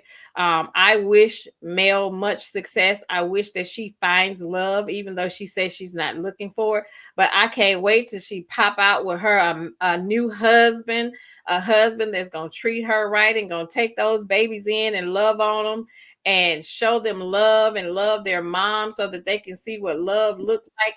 I really wish that for her. I wish she could gain custody of her kids. I wish she could move out of the state of Alabama and just be able to really focus on living her life and building a relationship with her kids, and not having to be attached so closely to Martell, even though he won't ever stop bothering her. But I just wish things get better for her. I hope court goes her way.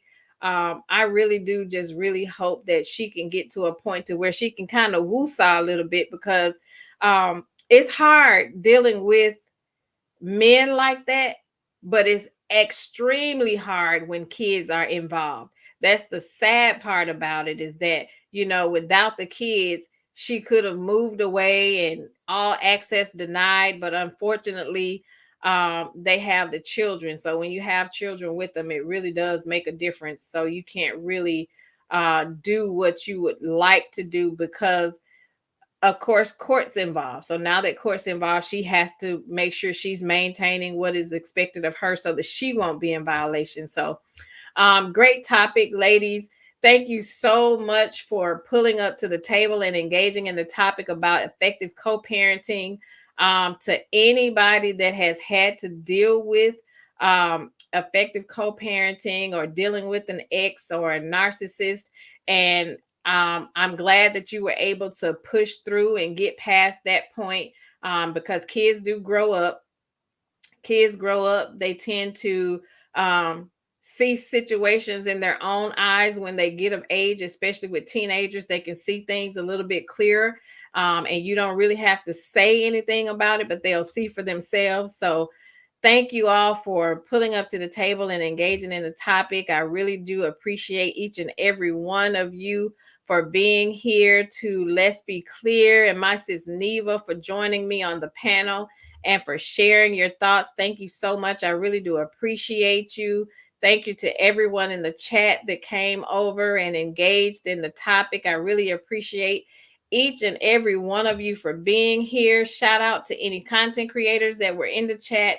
And if you catch the replay coming up later, please make sure that you hit the like button for me. I really do appreciate it. And like I said, next week we are going to be talking about sibling rivalry. We are going to be talking about sibling rivalry.